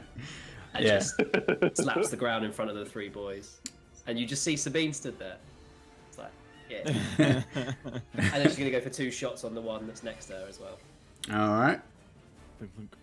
So yeah, 2 close-up and disgustingly personal shots on that lad. This is where it misses completely. That is a natural 1, so you take the rough with the smooth. And then the 3rd and final shot. Oh, that's a 15 to hit. 15 still hits. Oh, okay. So that will just be literally the d6 plus the 2. No, just be the d6 for the crossbow. Yeah, for the bonus attack. Yeah. Yeah. So that is 5 points of damage as she sees what she's done. She's like, fucking yes. Cat completely misses and then goes, oh wait, shit. And just like side of its shoulder, just like literally like she stabbed it in the shoulder with the crossbow, point blank. Just like punctured him. Super not finesse at all, that 3rd shot. Nail gun. How many points? Sorry. That was 5 points. 5. The 5. last shot. Yeah. Perfect. So yeah, so you you 3 all see as the kind of the white disappears from this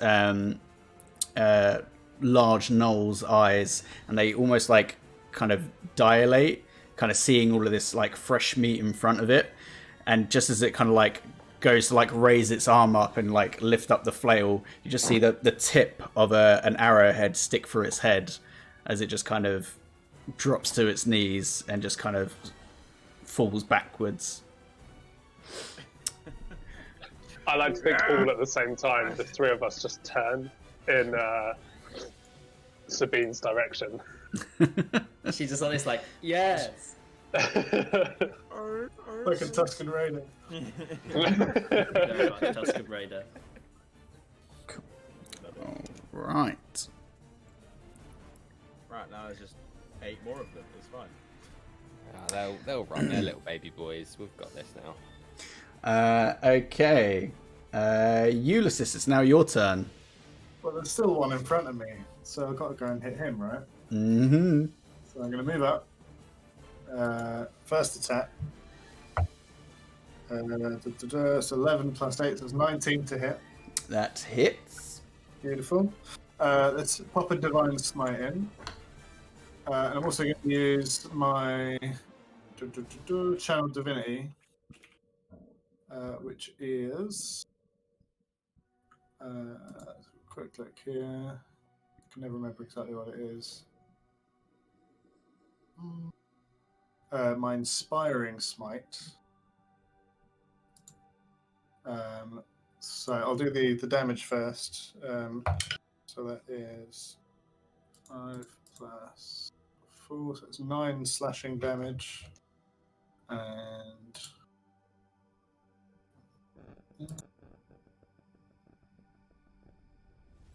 so there's so many little dicey bits. So it's 9 slashing damage and 6 smite damage, radiant damage. Okie dokie. Yep.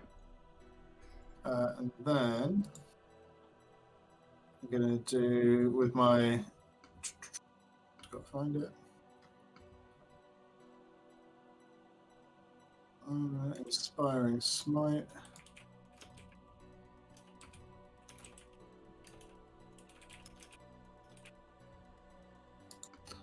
So I get 2d8. So that is an 8 and a 7. That's lucky. So that's 15 plus my level. So it's 9. So that's 24 temporary hit points. I don't think anyone else has taken any damage, so I'm just going to give myself them. Cool. That. No damage. Cool. That's my first attack. Second attack will be 14 plus 8, so that's 22. 22 hits. Lovely. How many spells have I got? Yeah, let's pump another Divine Smite into him. Yes. So that's 7 plus 4 would be. Why am I not working at the moment? 11 slashing damage. Okay. And that's 10 radiant damage.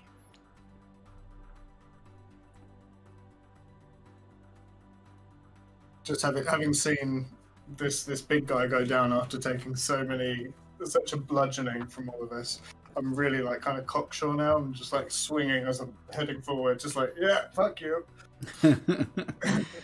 Yeah, and you kind of see it like stumbling backwards, trying to put its stave up to block some of the impact, but failing to do so. All Yeah, I'm right. just getting these like crackling like flashes of radiant light with each connection. And Cool. yeah, that's my turn. All right. He is not looking great. However, is still standing for the time being, and it is him up next. So he, let's have a look.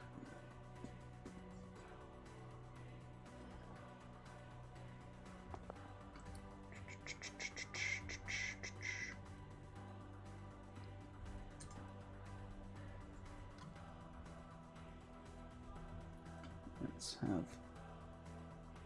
They're all pretty bunched up.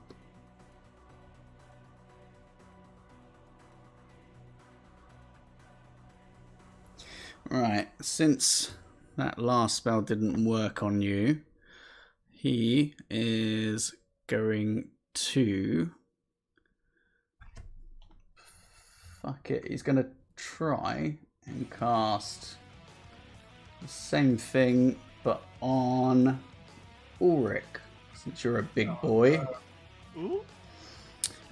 So he's going to cast something on you. Could I get you to make a, what was it again? Wisdom saving throw for me. Fuck me, guys.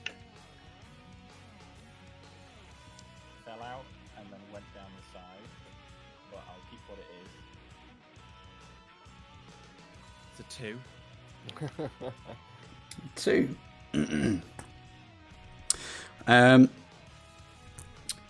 Ulrick, you feel a familiar presence impose itself into your mind. Okay. As a crown forms around your head. Oh, I've been here before. Isn't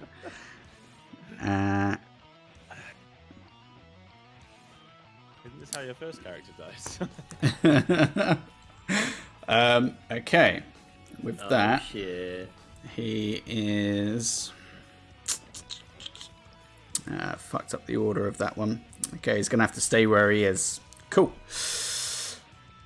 Right, that's his turn. It's the hunter's turns. So this one is going to turn around on you. It's going to turn around on you. That's going to 5, 10, 15, 20. Get a shot on you. Ulysses. God damn it. Ulysses. It's difficult. Right. Ulysses, you'll all see. 10. Oh, didn't mean to move that. Oh, the tent is. We've got to fight tents. Mimic alert, everybody. Mimic alert. And 5, 10, 15, 20, 25, 30.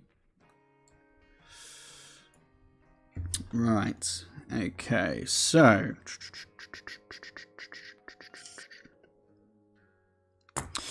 Cool. So that's 2 attacks on you, Sabine. Well, 4. But 2 of them are attacking you. Bring it, baby. That's not great. That is 15 to hit. Shield. Oh, +2 to AC if it's Yeah, Sabine. you've got +2. Don't worry about shield. Oh, and Rescind. that's and then that's 11 to hit. So the one that's like right up close to you is kind of somewhat perturbed by one of the main leaders having just been annihilated. And there's a bit of fear that's kind of pulling its attacks to stray. Sabine's just like, poor baby. That's a 10 from the other one. Yeah, go fish. And a 15 from the other one. This one over here just is taking pot shots at you with its longbow and just can't seem to hit anything. There's just like an unnatural speed to you that His haste is putting him work. Win, praise be. You fast as fuck, go! Yeah. You had Neo from the Matrix just like watching the arrows just like... This one's going to take 2 shots against Ulysses. That's better. That is 20 to hit. That'll do it, yeah. And a 9. That will not. So that is... Where'd that go? There it is. That's 7 points of piercing damage to you. Okay. Okie dokie. And then these 2 are going to fire at Owen, and then this one is going to fire at Ulrick. So, they don't know what's going on. So first 2 against Owen. It's a natural 1. Doesn't hit. And then a 22. That hits. Okay. So that does... Oh, shit. That is 9 points of piercing damage to you. And then on the second 2 is another natural 1. Fucking hell. Rolling like balls. And then a 7. No. So one does manage to like kind of hit into the back of your calf. Doesn't go too deep, but you manage to pull it out. And then as you're like knelt down, like pulling the arrow out, you just hear fung fung fung. And you kind of stand back up, and there's just like another 3 arrows in the wagon next to you. It's like, ah. I'm fully expected to end this combat with like an outline of my body. Some Wile E. Coyote shit. And then I just need to double check.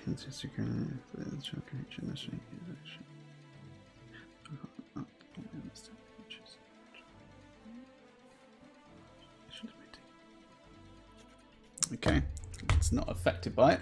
So that's 2 attacks against Ulrick. That's okay. 16.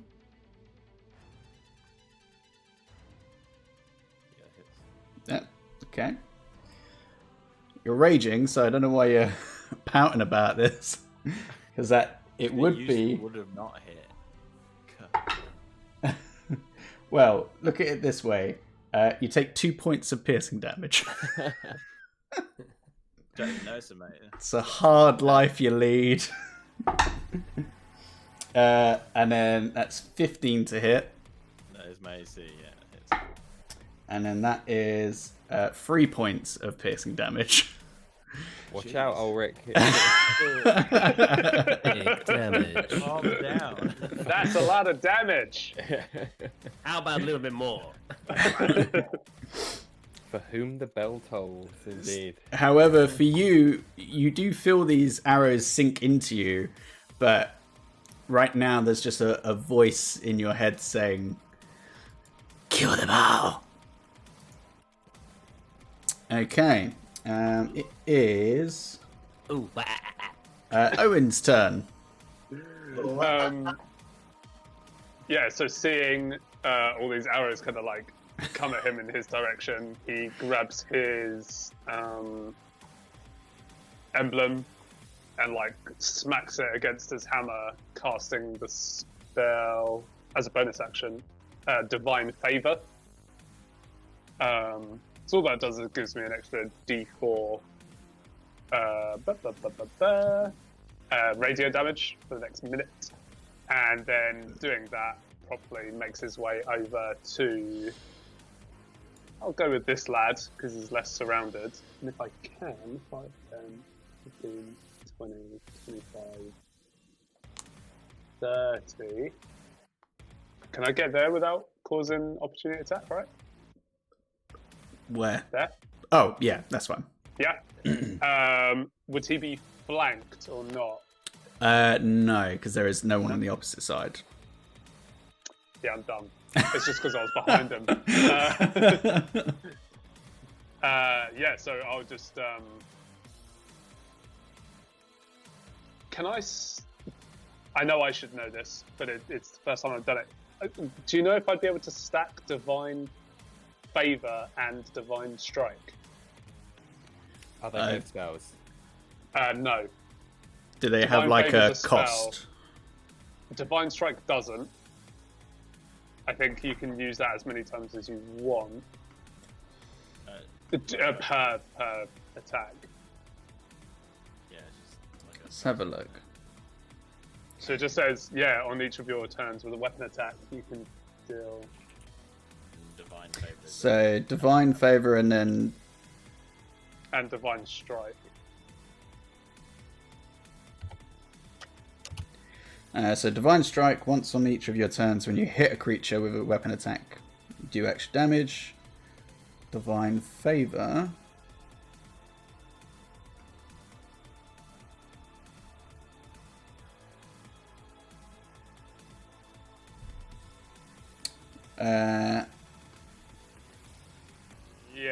Yeah, so Divine Favor is a spell. Yeah, So that would be your action. that was my bonus action.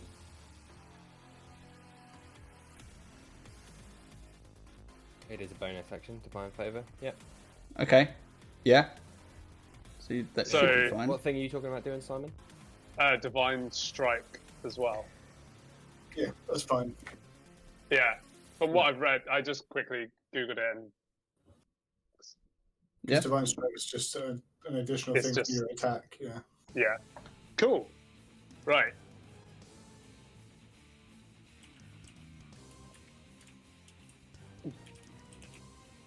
Nine, by any chance? No. That misses, unfortunately. Aye, aye, aye. Well, at least I've got that shit for another minute.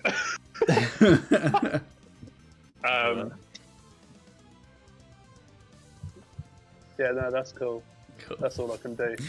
So we'll just say that by you trying to like kind of run around and get behind it as it's like biting at you. It causes you to kind of stumble backwards, and you still try to swing, but unfortunately get nothing but air. Hey, what are you going to do, eh? Hey, I mean, what are you going to do? Nothing. That's all. Do a little and then just stand there. Okay, so it would have been the super cool Noel's turn, but it's already dead. Super dead. You mean the super weak Noel? Because he died pretty quick, so... Yeah, Mate. Why Hey, look at it this way. This is super easy for you guys, so it's going to be nothing but ancient dragons. Put the three big boys in front of him. The dragon's going to be running away with his tail between his legs. Hey, if you think that's true, let's bump up the dragons. Right. Anyway, it is this guy's turn. He is going to run up. Well, 5, 10, 15, 20. Yeah. It's going to get up in your grill. I think it's got...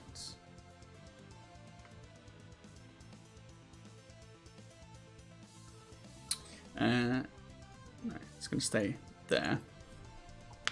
Okay, I'm just going to make 2 attacks against you, Owen. Okay. This large, beefy-looking glaive.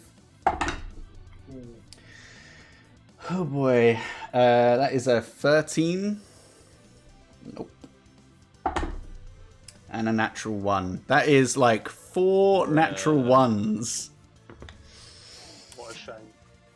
So yeah, just runs up to you, and there's like a stray bit of ash from a fire nearby that just goes into its eye, and it just swings wide and just cuts open the tent behind you.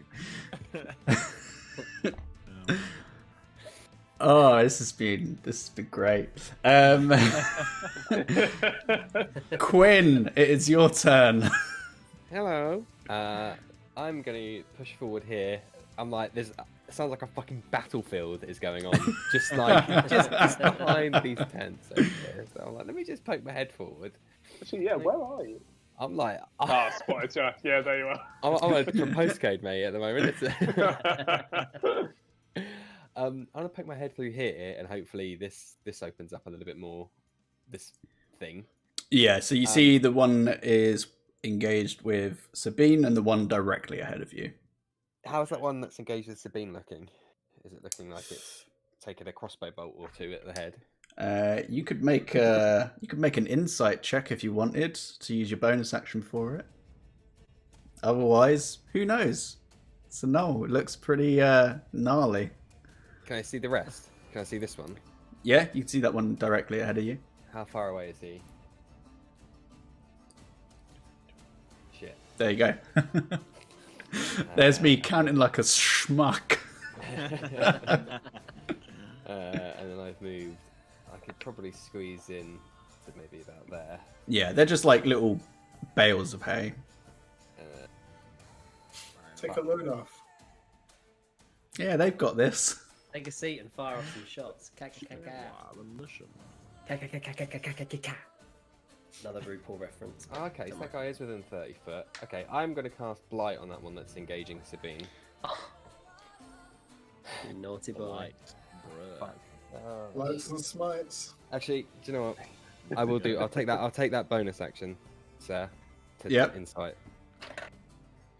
Natural 20. I want to know his blood type, please.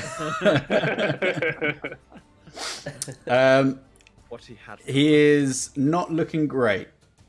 Then, good thing I fucking rolled that, because I wasted a slot on him.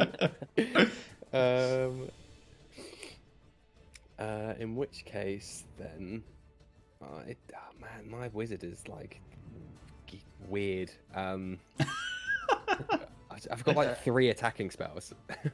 Oh, that is weird. Yeah, it's and not a fireball in sight. All Where's the utility. fireball then, bro? In which case, I will do Mind Sliver on the one attacking Sabine, 60-foot range. Intelligence saving throw. Ah, I bet this is gonna go great. Natural 1. Fuck Hey.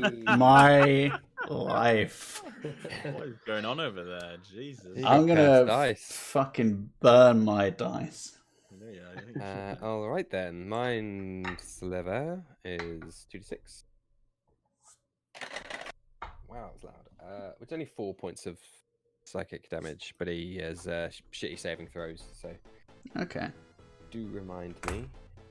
Um, And then spell was. Do you know what? We're all going.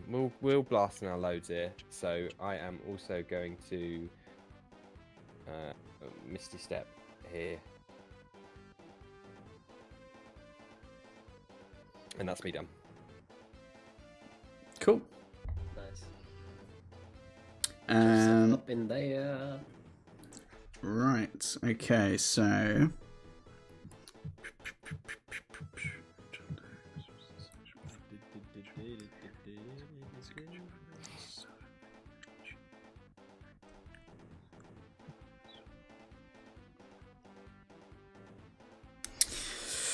Whew.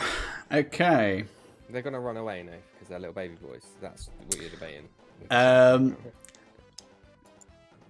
Now I'm just debating on how much of an arse to be. What is it my go yet? Because It is your go, Ulrick. Oh, that's the arse thing. Yeah, you know the squishy wizard has just popped into existence. Oh no. Oh no. I'm patting myself. Where did I leave my blink? Shit, that's in my other trousers. Hmm. I'll do as you command, Daddy DM. Nah, that doesn't make sense. Ulrick, if you could go ahead and take 2 attacks recklessly against big ol' Ulysses. Okay. I'm Uh, sorry. Big boys slapping meat. Wait, Sir? let me guess. Sir? 2 natural ones.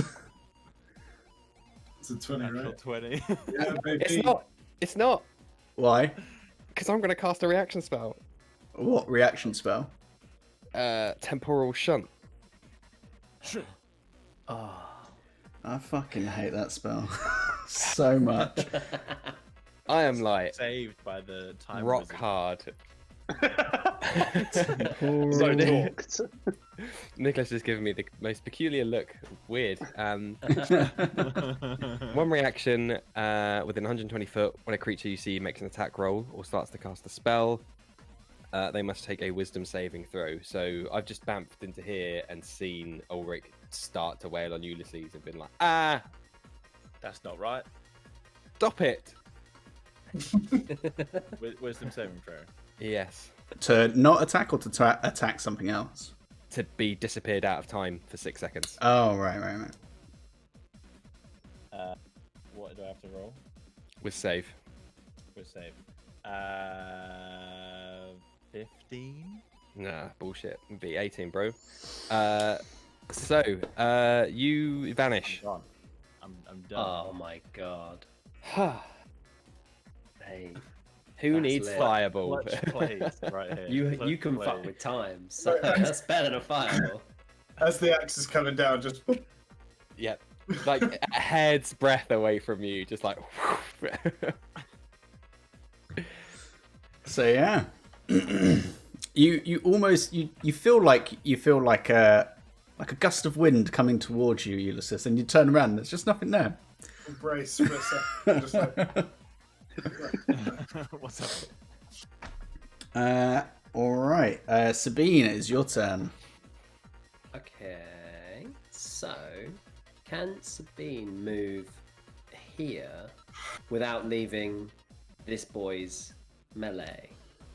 As long as you are within one of those squares next to it, you're fine. Lit.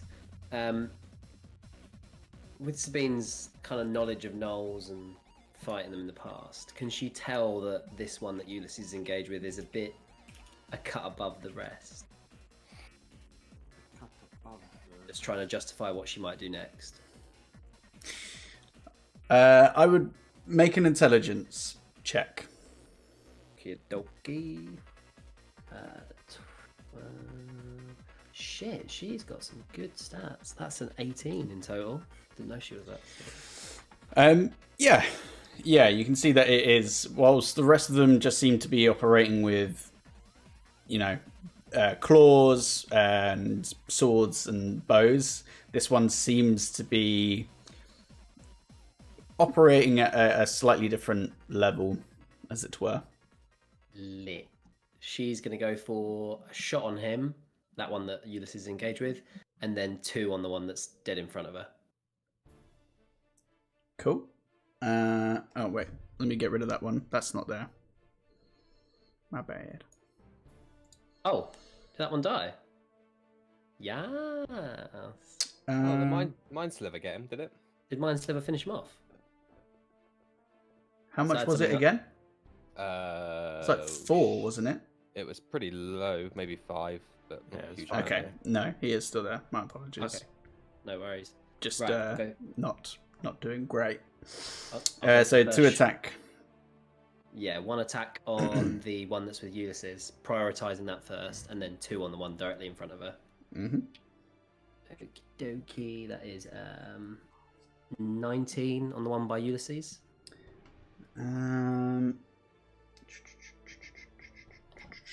What is that? Pardon me.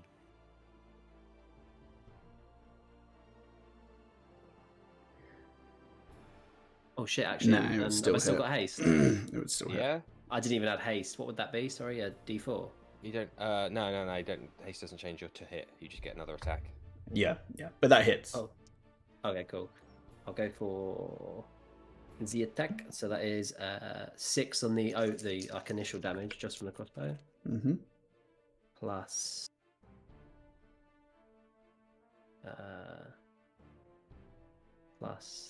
sorry, 6 plus 9. So that's 6 plus 9. 15. 15 points of damage on the first hit. 15. And did you say that haste gives me another attack? You get another action, but it can only be a single weapon attack or a bunch of other stuff that you can do anyway as a rogue. Stunning. So you could dash and disengage using a rogue cunning action or whatever it is, or hide and dash, or you could just attack again with another crossbow bolt. I'll go for another attack on it. Just initially. That is a 23 to hit. That hits. Cool. Is this still the one that I'm engaged with? Yeah. Okay. That is 6 points of damage. Mm-hmm. And then she's going to go for the crossbow expert bonus and her second attack on the one directly in front of her. Cool. That's cocked. 16 on the first one. Shield. On the one that's directly in front of Sabine. Oh, sorry. No, that hits. Okay, cool. And I'll just roll the second one, see if it hits. It's another 16. Yep. So that'd be 9. And there's no plus to this, it's just the D6, isn't it? Yeah, for your bonus. Is this your haste action attack though? No, I used that sorry. on the one that Cool. Ulysses is with. So Cool. that'd be 9 points damage on the one that's directly in front of Sabine.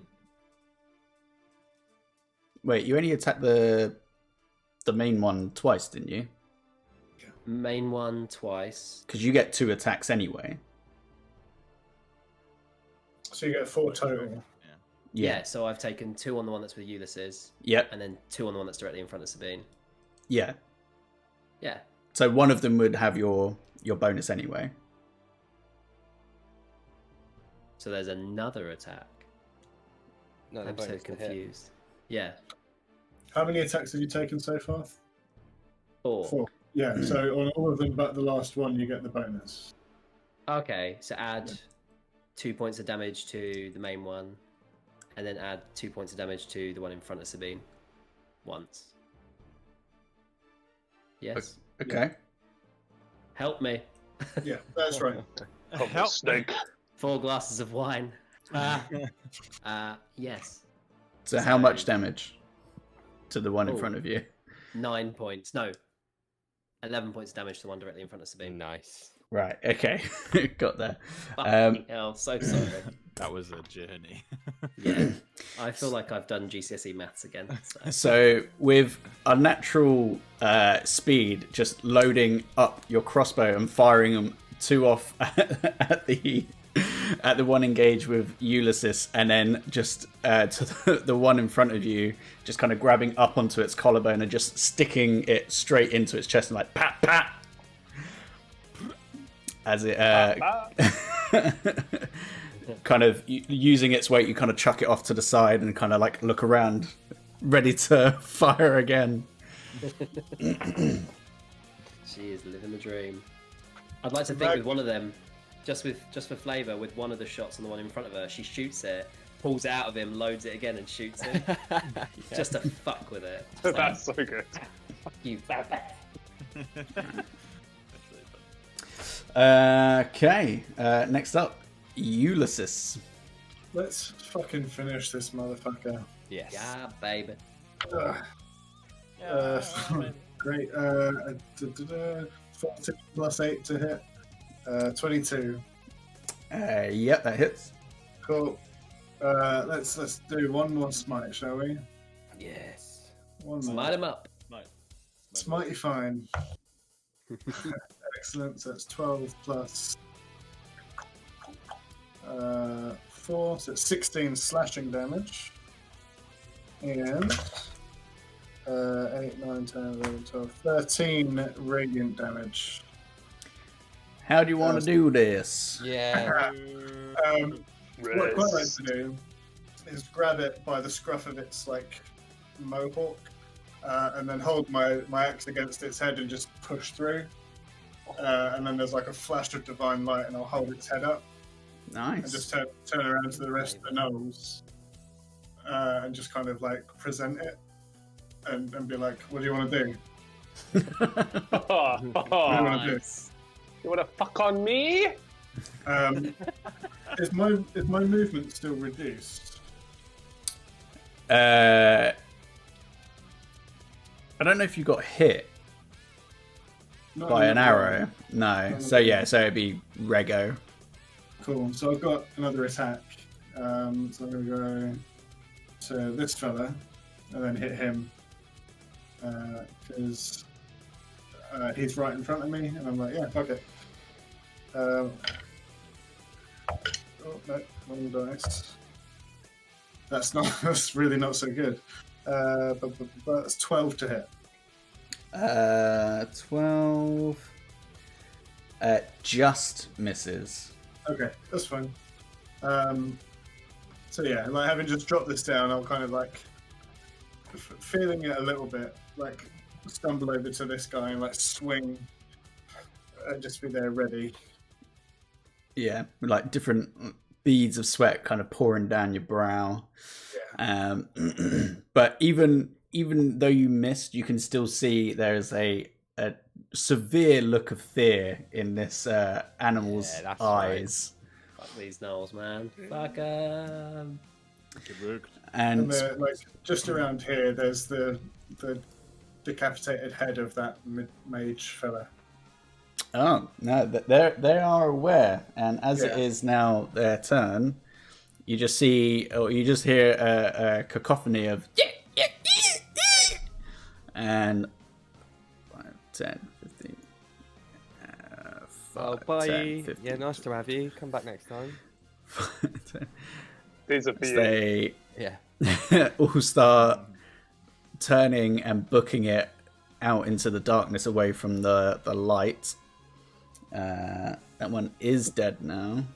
The one that is closest to me when he turns to run, do I get opportunity attack? You do, as does Ulysses. Finish them. Okay. Is that with a fucking 20? Smash it. Is opportunity attack with advantage? No. No, straight up. Okay. It's 16 slashing damage. 16 slashing damage. So I got 25 to hit on him. Yeah, that hits. That is